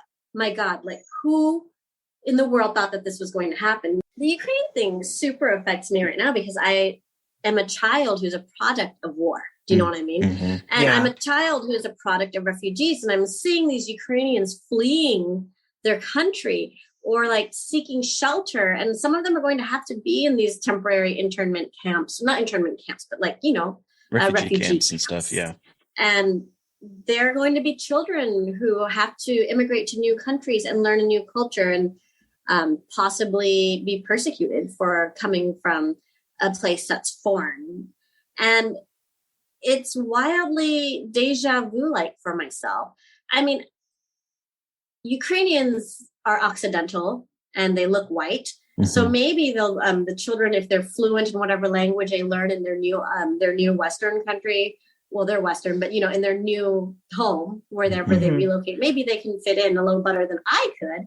But I remember my brothers and I, mainly myself as a small girl, not being able to fit in initially and having a lot of judgments passed because I look like this, you know, like I'm not white enough to be American. And I hope that doesn't ever happen when they move to like Canada or America or to France or to Germany, that people would be like, you know, racist to them, or just because they had to leave their fucking war-torn country. They had to literally pick up what they could carry and run out of their homes as the building crumbled behind them.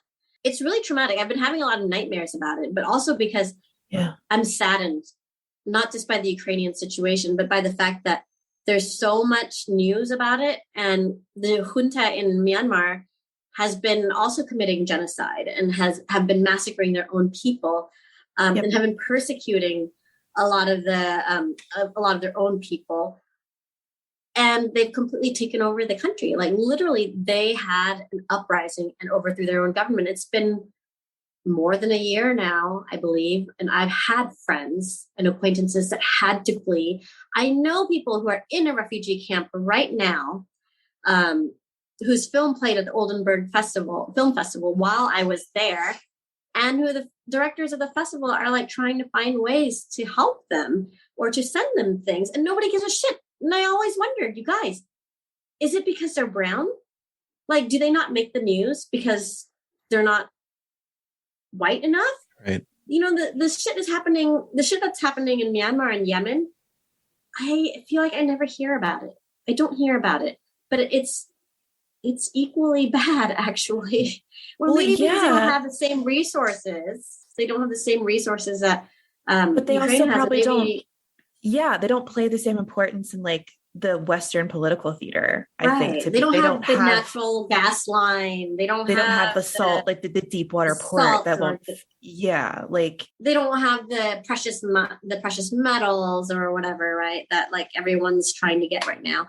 And they don't have the grain that Ukraine has, that like right now we're looking at like a huge scarcity coming up with climate change. And so maybe they don't seem as important as what's happening now, you know, or there. I mean, what's happening there. Yeah. And, you know, when I was like, I didn't know about anything that happened with the Cambodian genocide when I was a kid because no one taught it, but it wasn't taught. I knew about it because my stepdad worked with quite a few Cambodian refugees at his job. He used to work at the World Bank in Washington, D.C. in food service.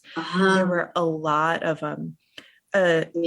it's a lot actually. I don't know how many, but there was like a big number of Cambodian refugees who were working there because they had fled the country, and would tell him like casually drop stories about like how they watched their families get murdered. And like, he would come home and tell me these stories. And he's like, so just remember like how good we have it here. And like, you're living in this great life. And like, these people are now washing dishes and they look at what they escaped. And like that gave me a huge perspective as like a white kid growing up in like a pretty nice, like relatively nice suburban middle-class home, because I like didn't have that. And my stepdad would always just be like told me who Pol Pot was and was just like, so just be happy that like, you're lucky that you've never had to deal with that. And like, I guess I'm thankful for you that. You were ejected from your own home in your own country. Exactly. You know what I mean? Or put through a labor camp, you know?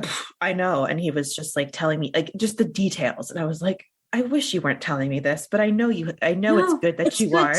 No, it was. But he was like, because these people he worked with would just like casually drop these stories because like that was their lives. Like they would just tell them at work and he'd be like, holy shit. And like getting these first person accounts every day at work and one of them was the nicest woman I've ever met and always gave her family presents. And I just like, her name was Mimi and she was just the nicest person ever. And I just like remember these people and like being so thankful that to know them for a lot of reasons, but also just really realizing how like colonialism has so fucking shaped the way that we learn and how US colonial control has really fucked up so many parts of the world.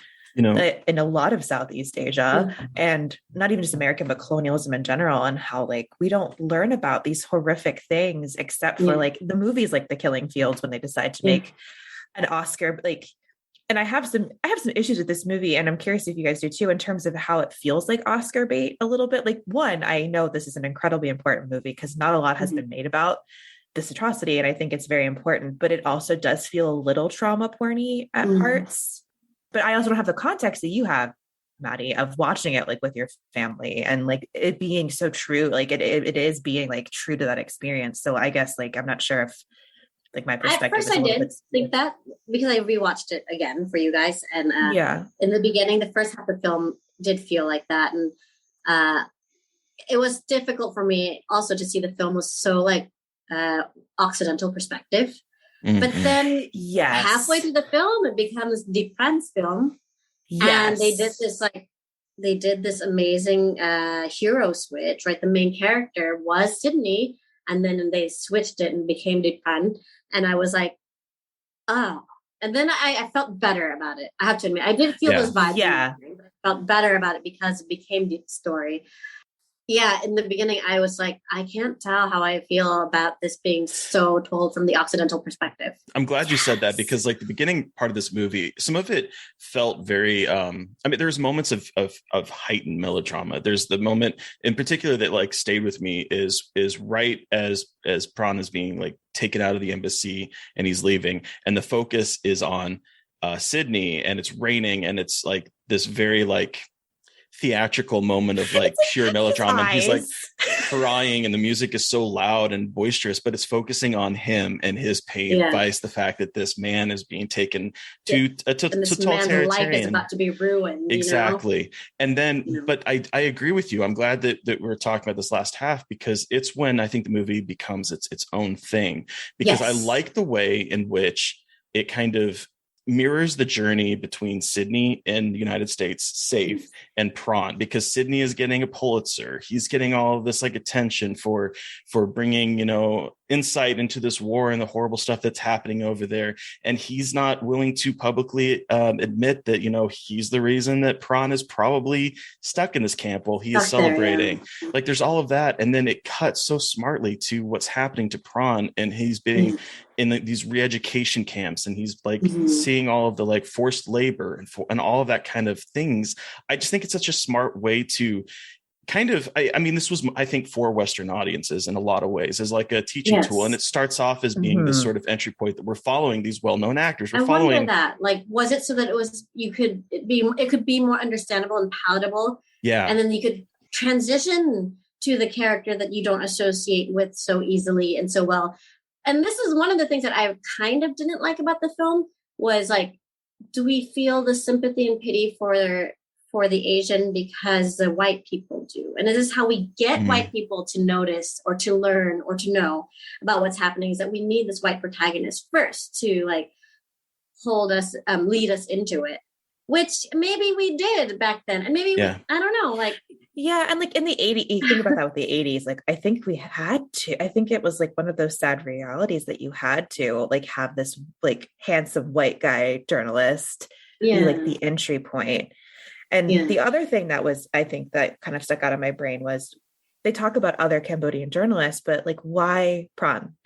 And I think that might also just be like not a story problem, but also just like in general, like how did he get lucky? Like, why was he the one Cambodian journalist? They were all trying. Yeah, there were a lot of other Cambodian journalists. There were a lot of other Cambodian doctors, and there were a lot of other Cambodian professionals, you know. Exactly. I was very happy to hear Pran's story, but like, I don't know. And maybe like, I don't know these people in real life. I know Lord Byron, who was a producer of the film. I've met him before. And he even admitted to me that there were moments that had to be dramatized so that it would be great for the film. You know what I mean? And I can't remember which one it was. I think he told me it was like the bathroom scene during the award, right? I think that's what it was.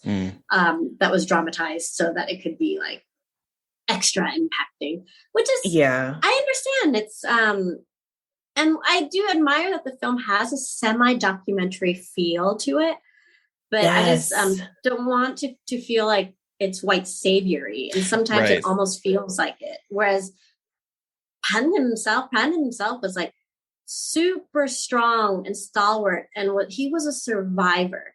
He was a fucking survivor, and so were all these other people. And like the character of the leader, whose son that he became a nanny for, right? He started to take care of the son.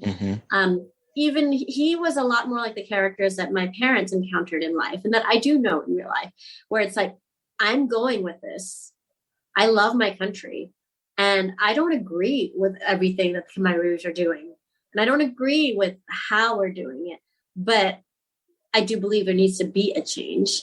And if this is how we start, if this is how we open the door towards the change, and I'm in a position of power to be able to veer that change towards right, this is what I have to do first.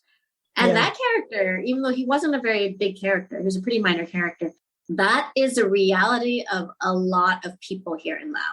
Like my producer is one of those people. My producer stayed in Laos.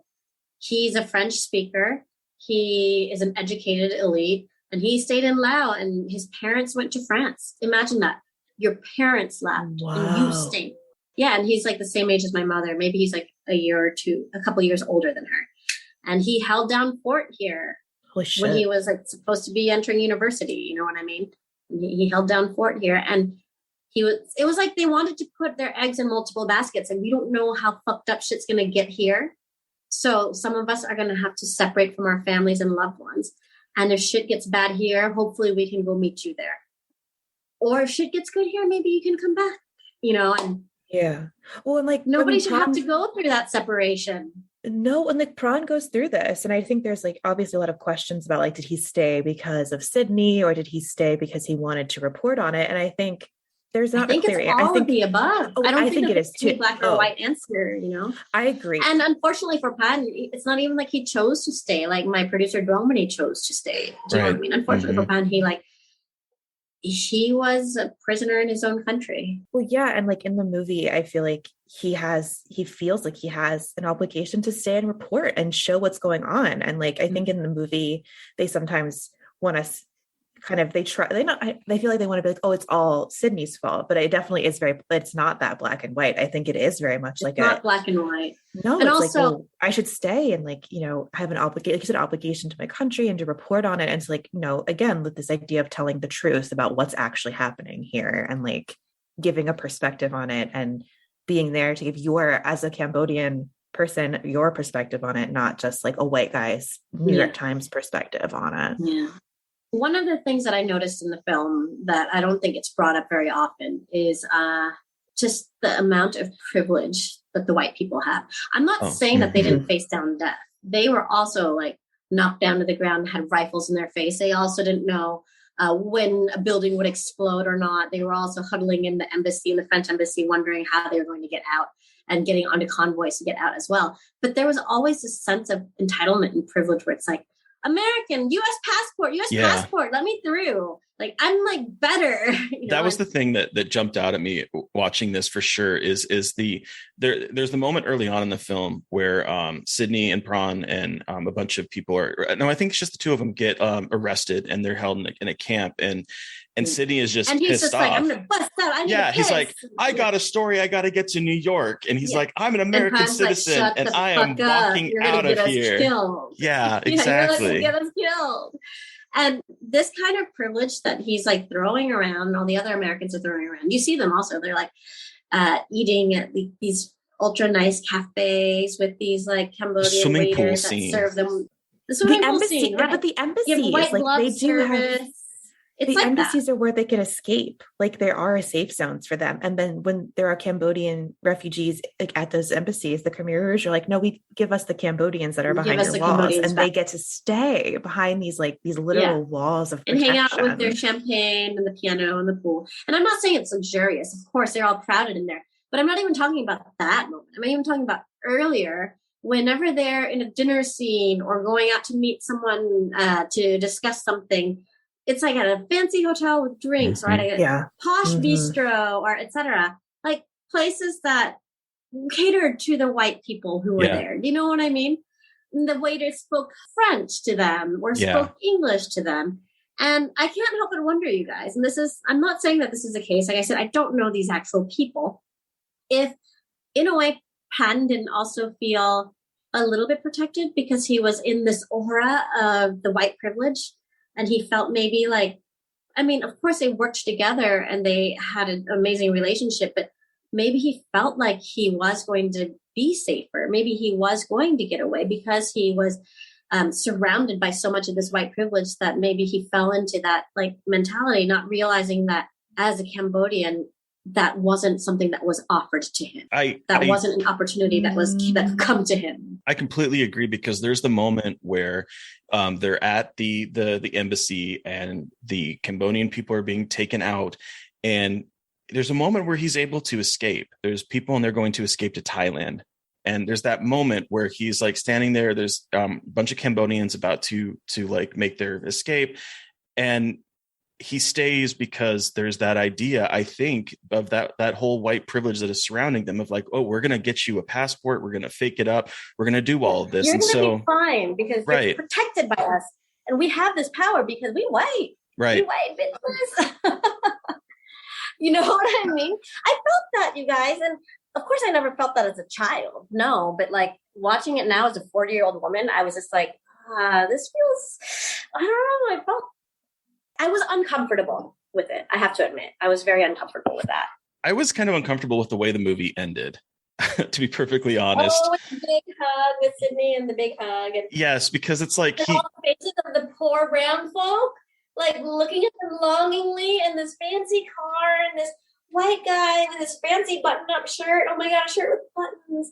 And like just these portraits of the brown people. I thought that was a bit tacky myself too.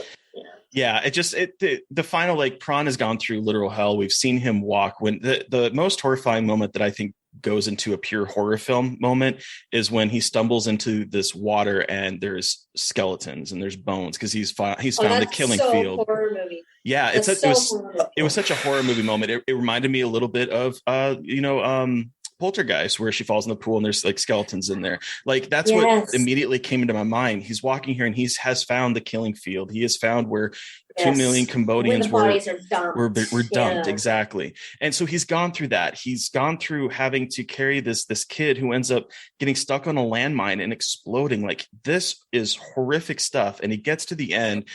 I sobbed so hard during the scene with the landmine.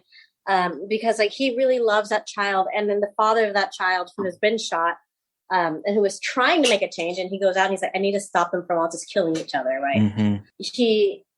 He has entrusted his child to him, and the child is like, you see a lot of kids like this during this time period where they're toddlers, they're young, they don't know what's happening, but yet they know the danger, and you see that child's like being silent, knows when to wake up the adults and to warn them. Because they are living through something that no child should ever have to experience. And yet they have this maturity that like you don't see in like our soft Western children, you don't see that.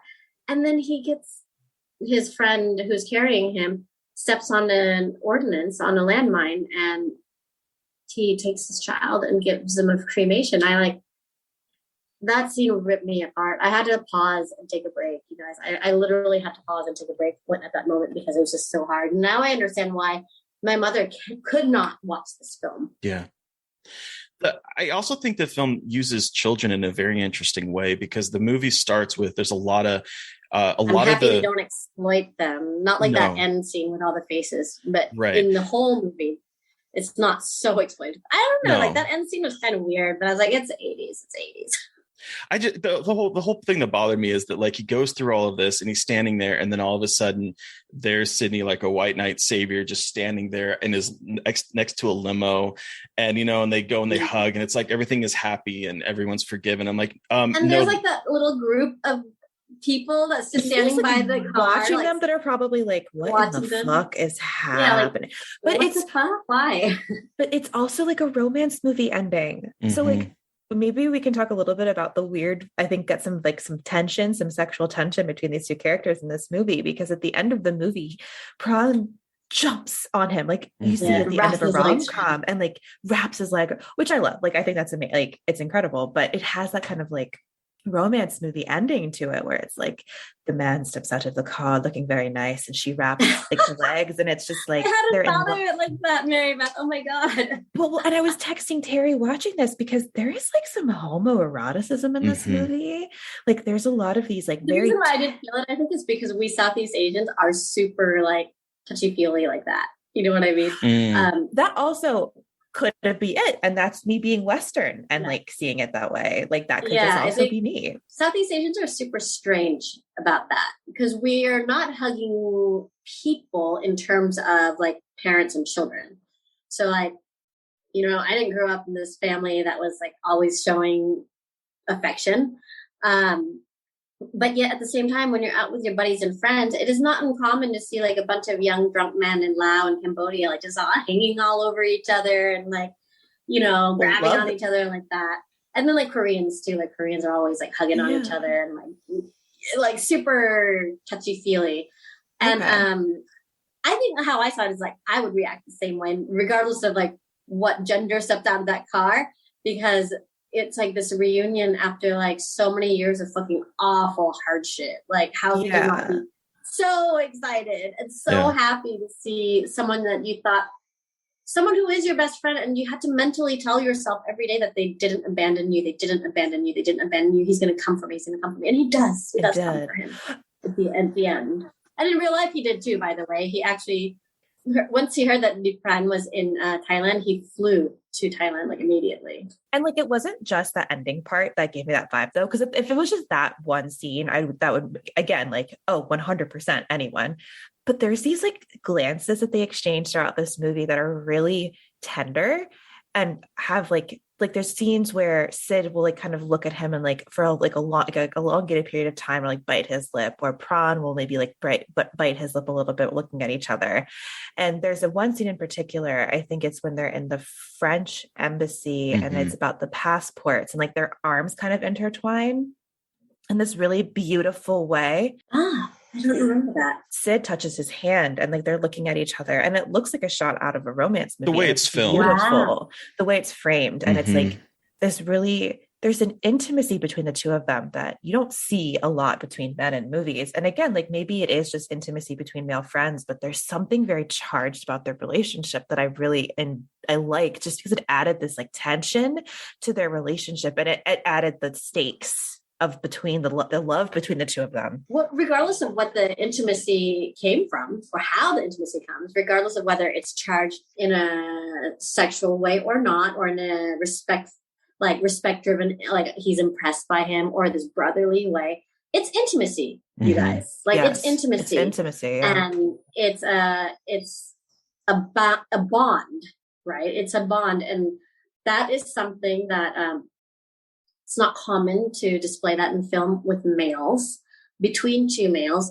but it's real.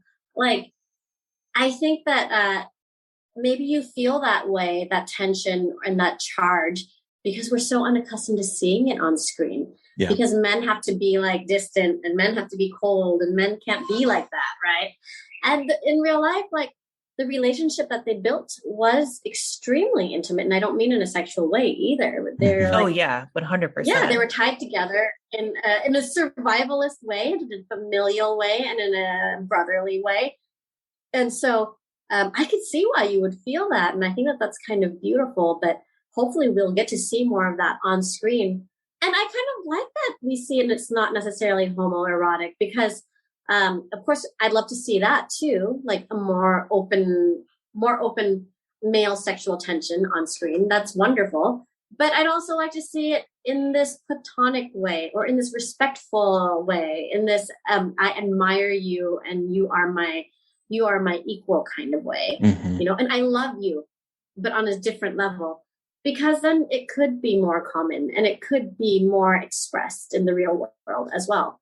I think we shun that in our society. Oh, we definitely do. And again, like for 1985, this was again pretty incredible because this is an era where there's a lot of terror around like any kind of male intimacy and like very much like, or males not being ultra masculine. Yep. Exactly. And so I think this movie is doing something with that really well and showing like love between two men.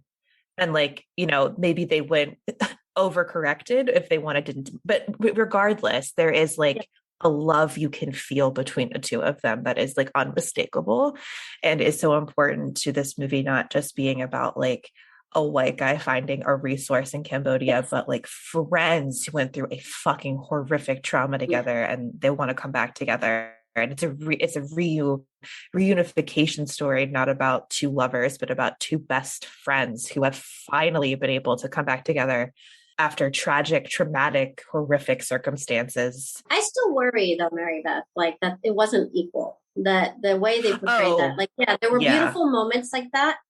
And like you said, the intimacy was amazing between the two men and the relationship and the bond that they had. But sometimes I felt like it was not so well balanced. Whereas we saw that with the friend more towards Sydney, and Sydney sometimes treated him like just a fixer, you know? Yeah. I was really happy whenever he called Pran a journalist, or whenever Pran would say, I'm a journalist too, you know? It made me so happy. They don't lean into him being a journalist as much. It's always like you said, not like in the he's like, no. They're the one he's getting them into the bombed parts of Cambodia. Like he's the one treating him that just like a fixer, which I hate this term because people call me fixer all the time when they want to come make a movie in Laos or in Southeast Asia, and they treat me like the way Sydney treats Deep Pran, because I can get them access and I can get them to the places that they need to be in the locations, and I can translate for them. But then sometimes they forget that, like, okay, you're making your like happy little like white perspective movie of my country, and like, don't forget I am also a director and producer. Do you know what I mean? Yes. Like, I may be doing your fixing work for you, but you know, like the relationship here is like, I'm not just some dumb person who's like, madam, please, can we please film here, madam, your chickens, can I have 3 chickens to film, madam? No, fuck that, you know? And I worry a little bit. I was happy that they did start to show Sydney in the same emotional expression as did, but then there were moments in the beginning where I thought that it was not equal. That was more, we saw Pran's the moments. I was like, getting mad about that at the beginning. I was definitely getting like, ooh, I don't like this at all. I don't like this vibe whatsoever. For me, it wasn't really, even when the passport didn't work and everybody was like sad that the passport photo didn't develop. Even at that moment, of course, they're all upset and etc. But I didn't feel like they understood how shitty it was. It wasn't until he was accepting the prize and having to like face down one of his old friends and having to say out loud the huge human rights violations that America committed to this audience of posh people, and him like realizing how absurd it is that he's standing there at this podium in his suit watching everybody in their posh like table, right? And realizing that he left the Pran behind. He doesn't even know what the killing fields are like. He doesn't even know what the labor camps are like. He hasn't even seen them because they hadn't happened yet while he was there. Yep. And that's when I started to feel like, okay, now we're starting to gravitate this character towards a mutual respect. You know what I mean? Yeah. Yeah. Wow. Yeah. So the killing fields, you know, that scene you were talking about, Terry, where you said that he falls into that horrible quagmire of bodies and they're rotting and it's fetid and there's like bones. You know, it's filmed in a way where it looks like I said, the kind of docudrama that that the whole film kind of feels like. But as a filmmaker now who who was so traumatized and scarred by this. I remembered that really clearly, by the way. In fact, when I saw him leave the rice paddies and start to walk out in that dirt area, I knew it was coming. Yeah. And it was so vivid in my head as a child that as an adult, I knew exactly what it looked like, and it still was the same. That's how much it burned a hole into my like heart and head. Like really, I was so scarred by that. But as an adult, all I could think of was like, if I were to film this as a horror film director, how would I shoot that? And like, how would I light that? And it was kind of weird to watch this film because, like I said, it's not really a horror film, but it is a horrific film, right? Mm-hmm.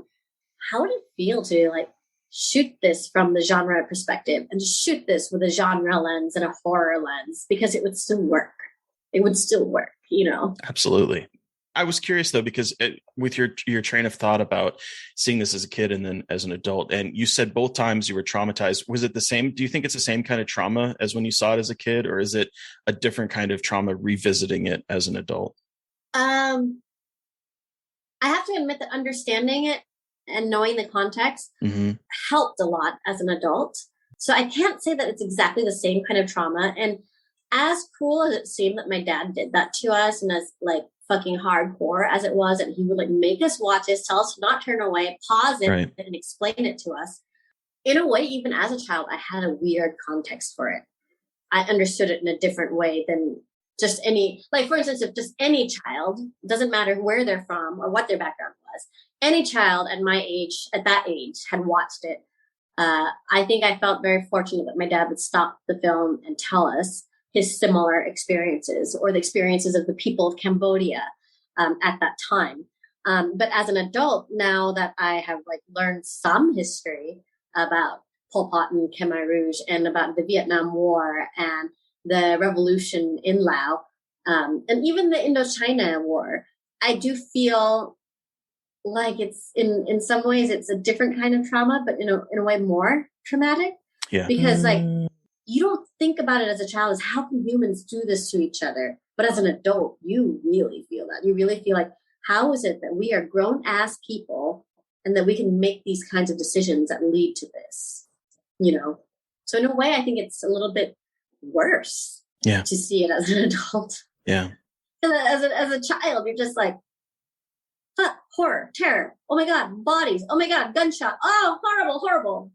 And then it just kind of lives in your head like that as these moments of terrible shock, right? But as an adult, it's even worse when those moments of instant shock have context and the context isn't better. Yeah.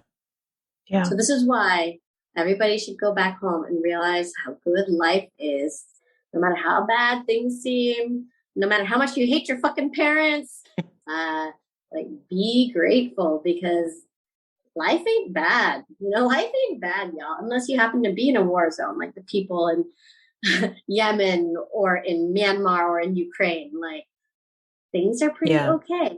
That's something else as an adult I realized too, because like I am Lao and Vietnamese and Thai, and I noticed something. I've been to many countries in Southeast Asia. I know many Southeast Asian people, and generally, we are really kind human beings, really happy, really nice, really willing to help, really outgoing and adaptable, very adaptable, and happy to like make and meet new friends and approach people and accept people for who they are. Like, okay, you're that weird person that does that, but it's cool. I guess that's you, right?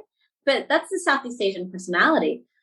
I can't believe that we can be like that, despite all the trauma and all the pains and all the scars that we have from being, from having a history like that, from having been refugees or immigrants, from having lived through genocide. Cambodians have had multiple genocides. Yeah.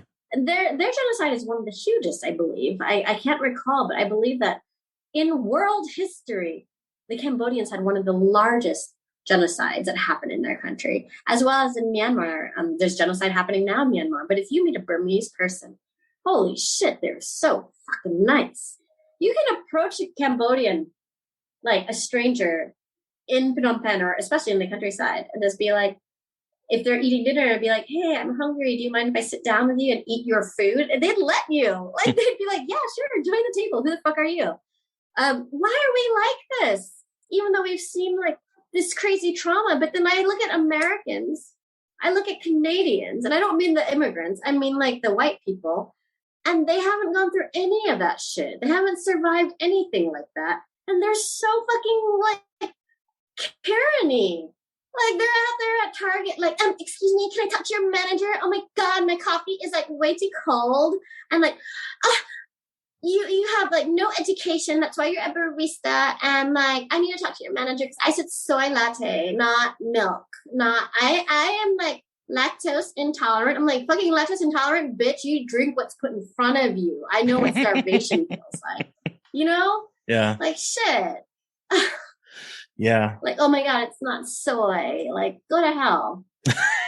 Yeah. Well, and like, that's like, I mean, just from like my experience, like the people that my stepdad worked with who were from Southeast Asia were the nicest people and the most generous and the ones to always like give him gifts for the kids who they never met. And like, were always giving us presents and always trying to feed us and like, we're the nicest people. And then meanwhile, my mom was like, why are they so nice to us? Like, I don't understand. And I'm like, Mom.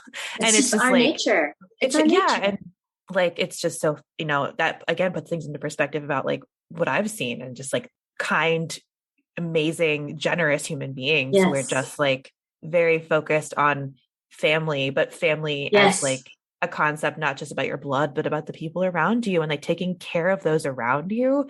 This is very big for us Southeast Asians. If we consider you family, you are family. Like I could adopt you. We have words for this, like the word dearest sister, nong hap from my last film.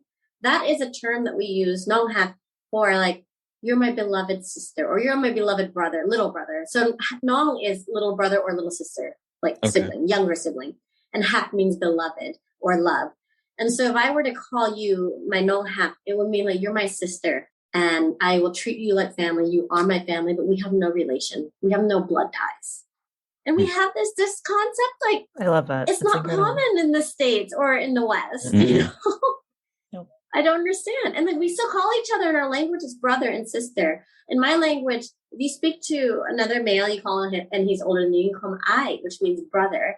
If you speak to a girl, you say ule, which means sister. So I'm calling like fucking strangers sister and brother. Well, you have that in the long walk. Like you have people called uncle, brother, sister. Uncle, like auntie, mother, father. Yeah, like it's not unusual. All my like French everyone parents call them Mr. like Mr. Petmani or Mr. Suwanawong. I call them father. I do. And that's just how it is in our country. Just like when I go to Cambodia, my other friends who are in film and who are younger than me, they call me bong, meaning like also older sibling, like older sister. They call me sister. They don't call me like Miss Doe or Mattie, or they call me bong Mattie. I think even like our language embraces that closeness, that community, you know, which I find sometimes it makes me sad that I feel like it's lost in a lot of Western cultures. The sense of community. Yeah. This is like an ultra depressing podcast. It's incredible. I love it. I was going to say, do we want to wrap up and start giving this a rating out of 5 for this? Terry, how much resiliency out of 5 do you give The Killing Fields? You know, as I was watching this movie last night, I was thinking about how in high school we were taught like American history. I was thinking about how it was a whole year course and how most of American history class was focused around the war for independence. And by the time we get to the end of the year, we were getting up to like World War I and World War II. And then it stopped because it was the end of the year. And it's like, well, we ran out of time. And so there's like, I get to this point where even though the book continued onward, and who knows, I don't know how much it would cover back in like, this would have been like the early 90s. It would have been about mid 90s when I was in high school taking this class. And I don't know how much further it would cover, but I kept thinking about how as a kid who was born in the 80s, the amount of lack of knowledge that I had of history, American history, world history, from like, I don't know, the early 1900s up until my birth, had no idea. And the only times it would come up were the big moments of like, the Vietnam War, what bad, World War II, greatest war ever, World War I. Like that was all I had to encompass any kind of history. And so watching this movie sent me down like a lot of Google rabbit holes because I unfortunately was unaware of any of this because it was never taught to me. And it was never something that was like, here's something to learn. And so I think from that regard, I think this movie is very successful. I do think there are some parts of it that are very much still the white savior narrative in a lot of aspects of it, even though it does try to subvert that a bit in the second half. I do think that this is still all about Sidney reconciling his grief for leaving his friend behind. I think there's still a lot of that. And so I think as a whole, I thought this movie was really good. I probably would give it, I think, 4 resiliency out of 5, because I do think there are some issues with it that kind of made me feel icky watching it still.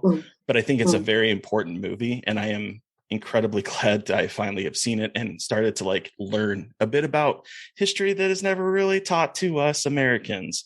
So yeah, that's my rating. What about you, Mary Beth? I also give it 4 for a lot of the same reasons. I think it's an incredibly important movie. I think it's told from a lens that is not sanitized, because it's not a sanitized movie. But again, I think it is a white audience lens. But unfortunately, with like the way Hollywood is, I think that was important to having this film be as recognized as it was.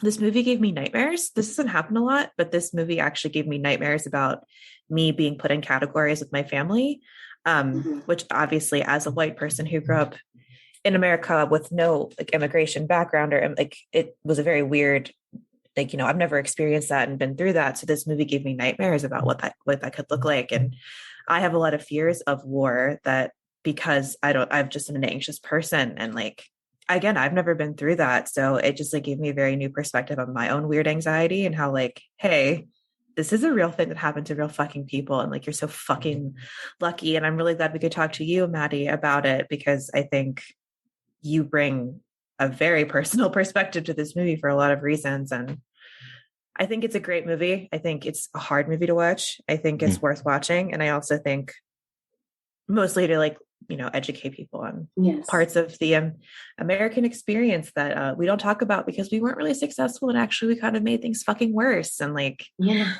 acknowledging that, hey, our influence in this world is pretty shitty, and like has been going, it's very recent too. So I mean, it's to this day, right?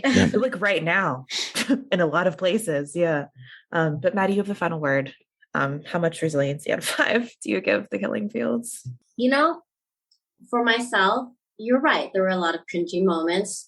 There were a lot of moments where it felt like, of course, this was being told from a white perspective.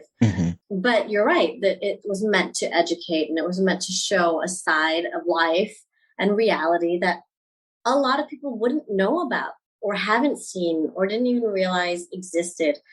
And I give it a 5 out of 5 because I think of Deep Pran. And when I see Deep Pran, I see my dad.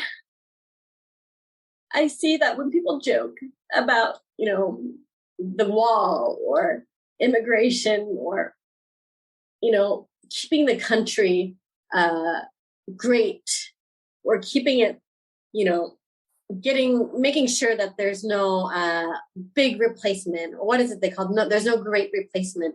The white gene, because of us dirty immigrants. I see my family. I see my mother giving birth to my brother in a fucking refugee camp. I remember the house that we lived in with my cousins, my uncles, my aunts, and all these people in this tiny space. I remember going to school and being put into ESL, English as a second language, when I actually read before kindergarten, because my mother was so nervous about me not fitting in with the white kids that she taught me to read before I entered kindergarten. But I was shy because people were making fun of me and saying that I looked ching chong. And the teachers automatically assumed that I belonged in English for a second language.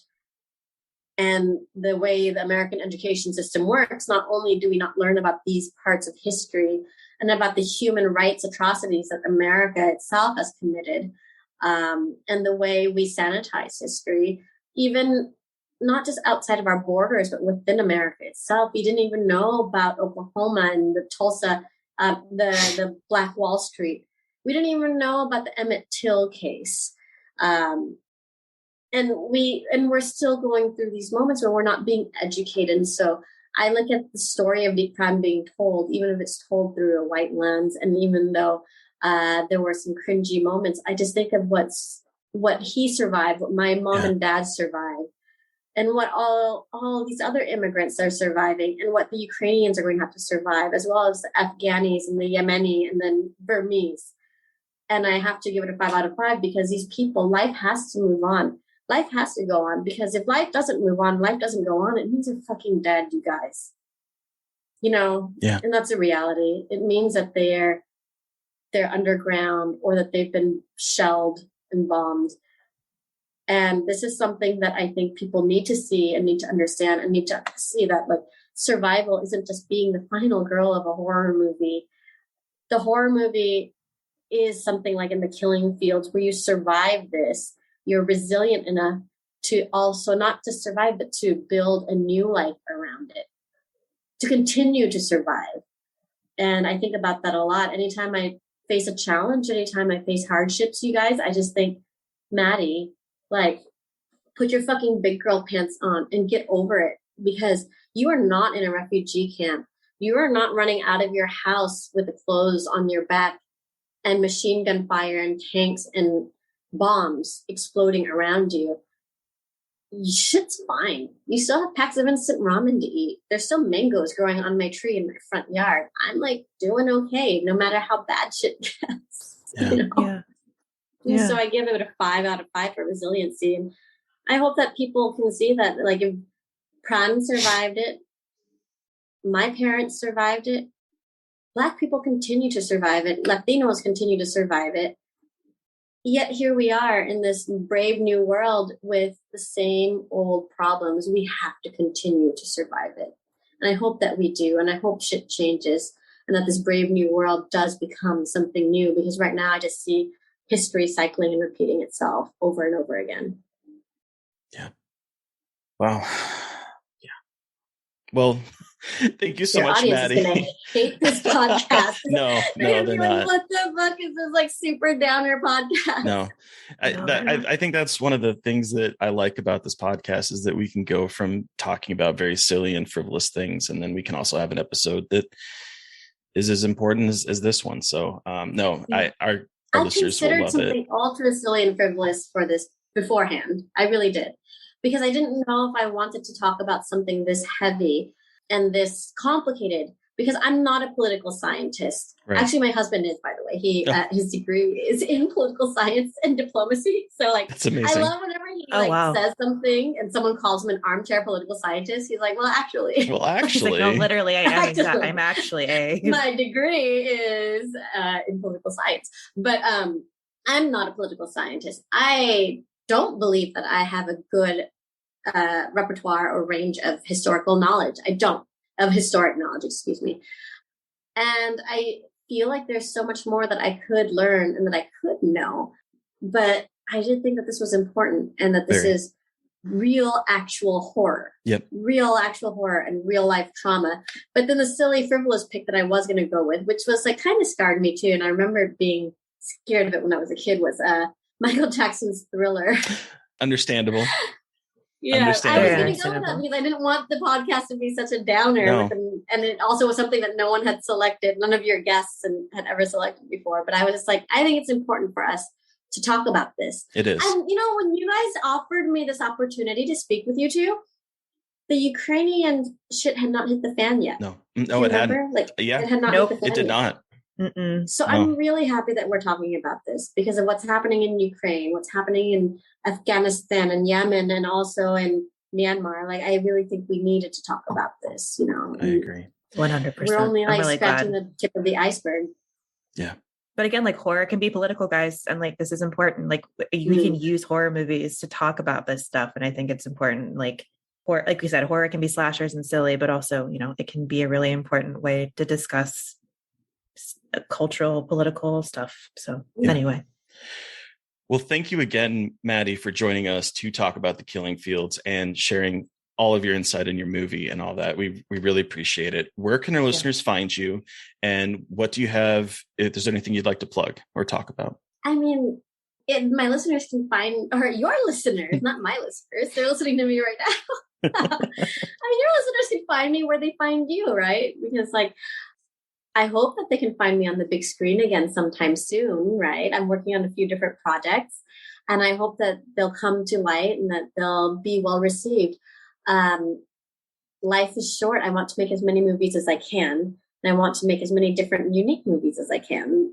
And so I hope that I'll continue to be able to do that. And so hopefully they can find me on big screen, or they can find me on streaming.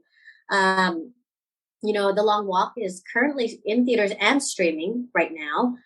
I think it's on Apple. Yeah, you can rent it. You can rent it on Apple, Amazon Prime, all of those big retailers. Okay, cool. Mm-hmm. I was like, we don't have these things in Lao, so I don't always know. Yep, they're available through guys, Apple. Privileged lives, y'all. We don't have that shit in Lao. I have to VPN to get that shit. Sometimes the VPN doesn't work. No, actually, it's not even that we lack internet. Obviously, I'm here on a Zoom call with you, and our internet is not censored like in some countries. It's just that they check our credit card. And they'll be like, oh, we're sorry. We can see that you're in a location and we don't service that location, or we don't take credit cards from this country. And I'm like, you take my fucking money. Let me pay you. Let me pay me. I want to watch this movie. But yeah, they can find me anywhere where they find you guys. And are you on social media? Oh, yeah, I am. I'm on the Twitters. I tweet sometimes. I'm on the Instagram. It's the same name, Mango Sodium, after my dog, Mango Sodium, who passed away. And I'm on Facebook, but Facebook I only use for people I actually know in person. So don't try to add me on Facebook because I will not accept you.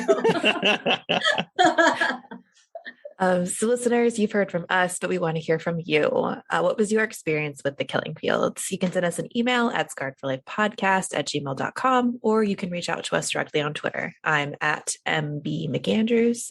And I'm at Gaily Dreadful. And of course, don't forget to follow the podcast on Twitter at Scarred Podcast. And please don't forget to review, rate, and subscribe. Thank you to Eric Power for artwork. Thank you to Sean Keller for our music. Thank you everyone for listening. Please stay safe out there, but most importantly, stay creepy. And until next time.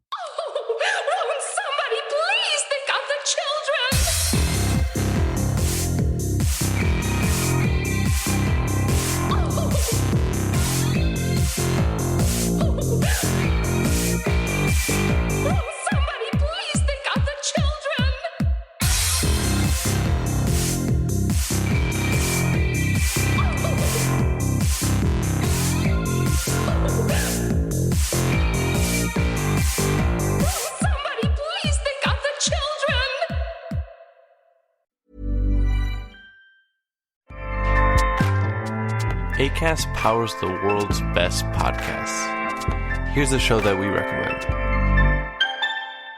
What is The Briefing Room? It's a behind-the-scenes look at how the criminal justice system works and the lives of the people within that system. If you love true crime, well, these are the real people who do the job every day of making sure justice is served. Hi, I'm Detective Dave. I'm Detective Dan. Together, we have decades of experience in local law enforcement, a profession that we think is often misunderstood. So we're going to explore how to do it right, and we won't shy away from when it's done wrong. These are stories you'll hear nowhere else. Unique, frank, and unvarnished. From the team that brought you Small Town Dicks, this is The Briefing Room. Episode 1 drops on August 30th. We'll meet you in the briefing room. Acast helps creators launch, grow, and monetize their podcasts everywhere. Acast.com.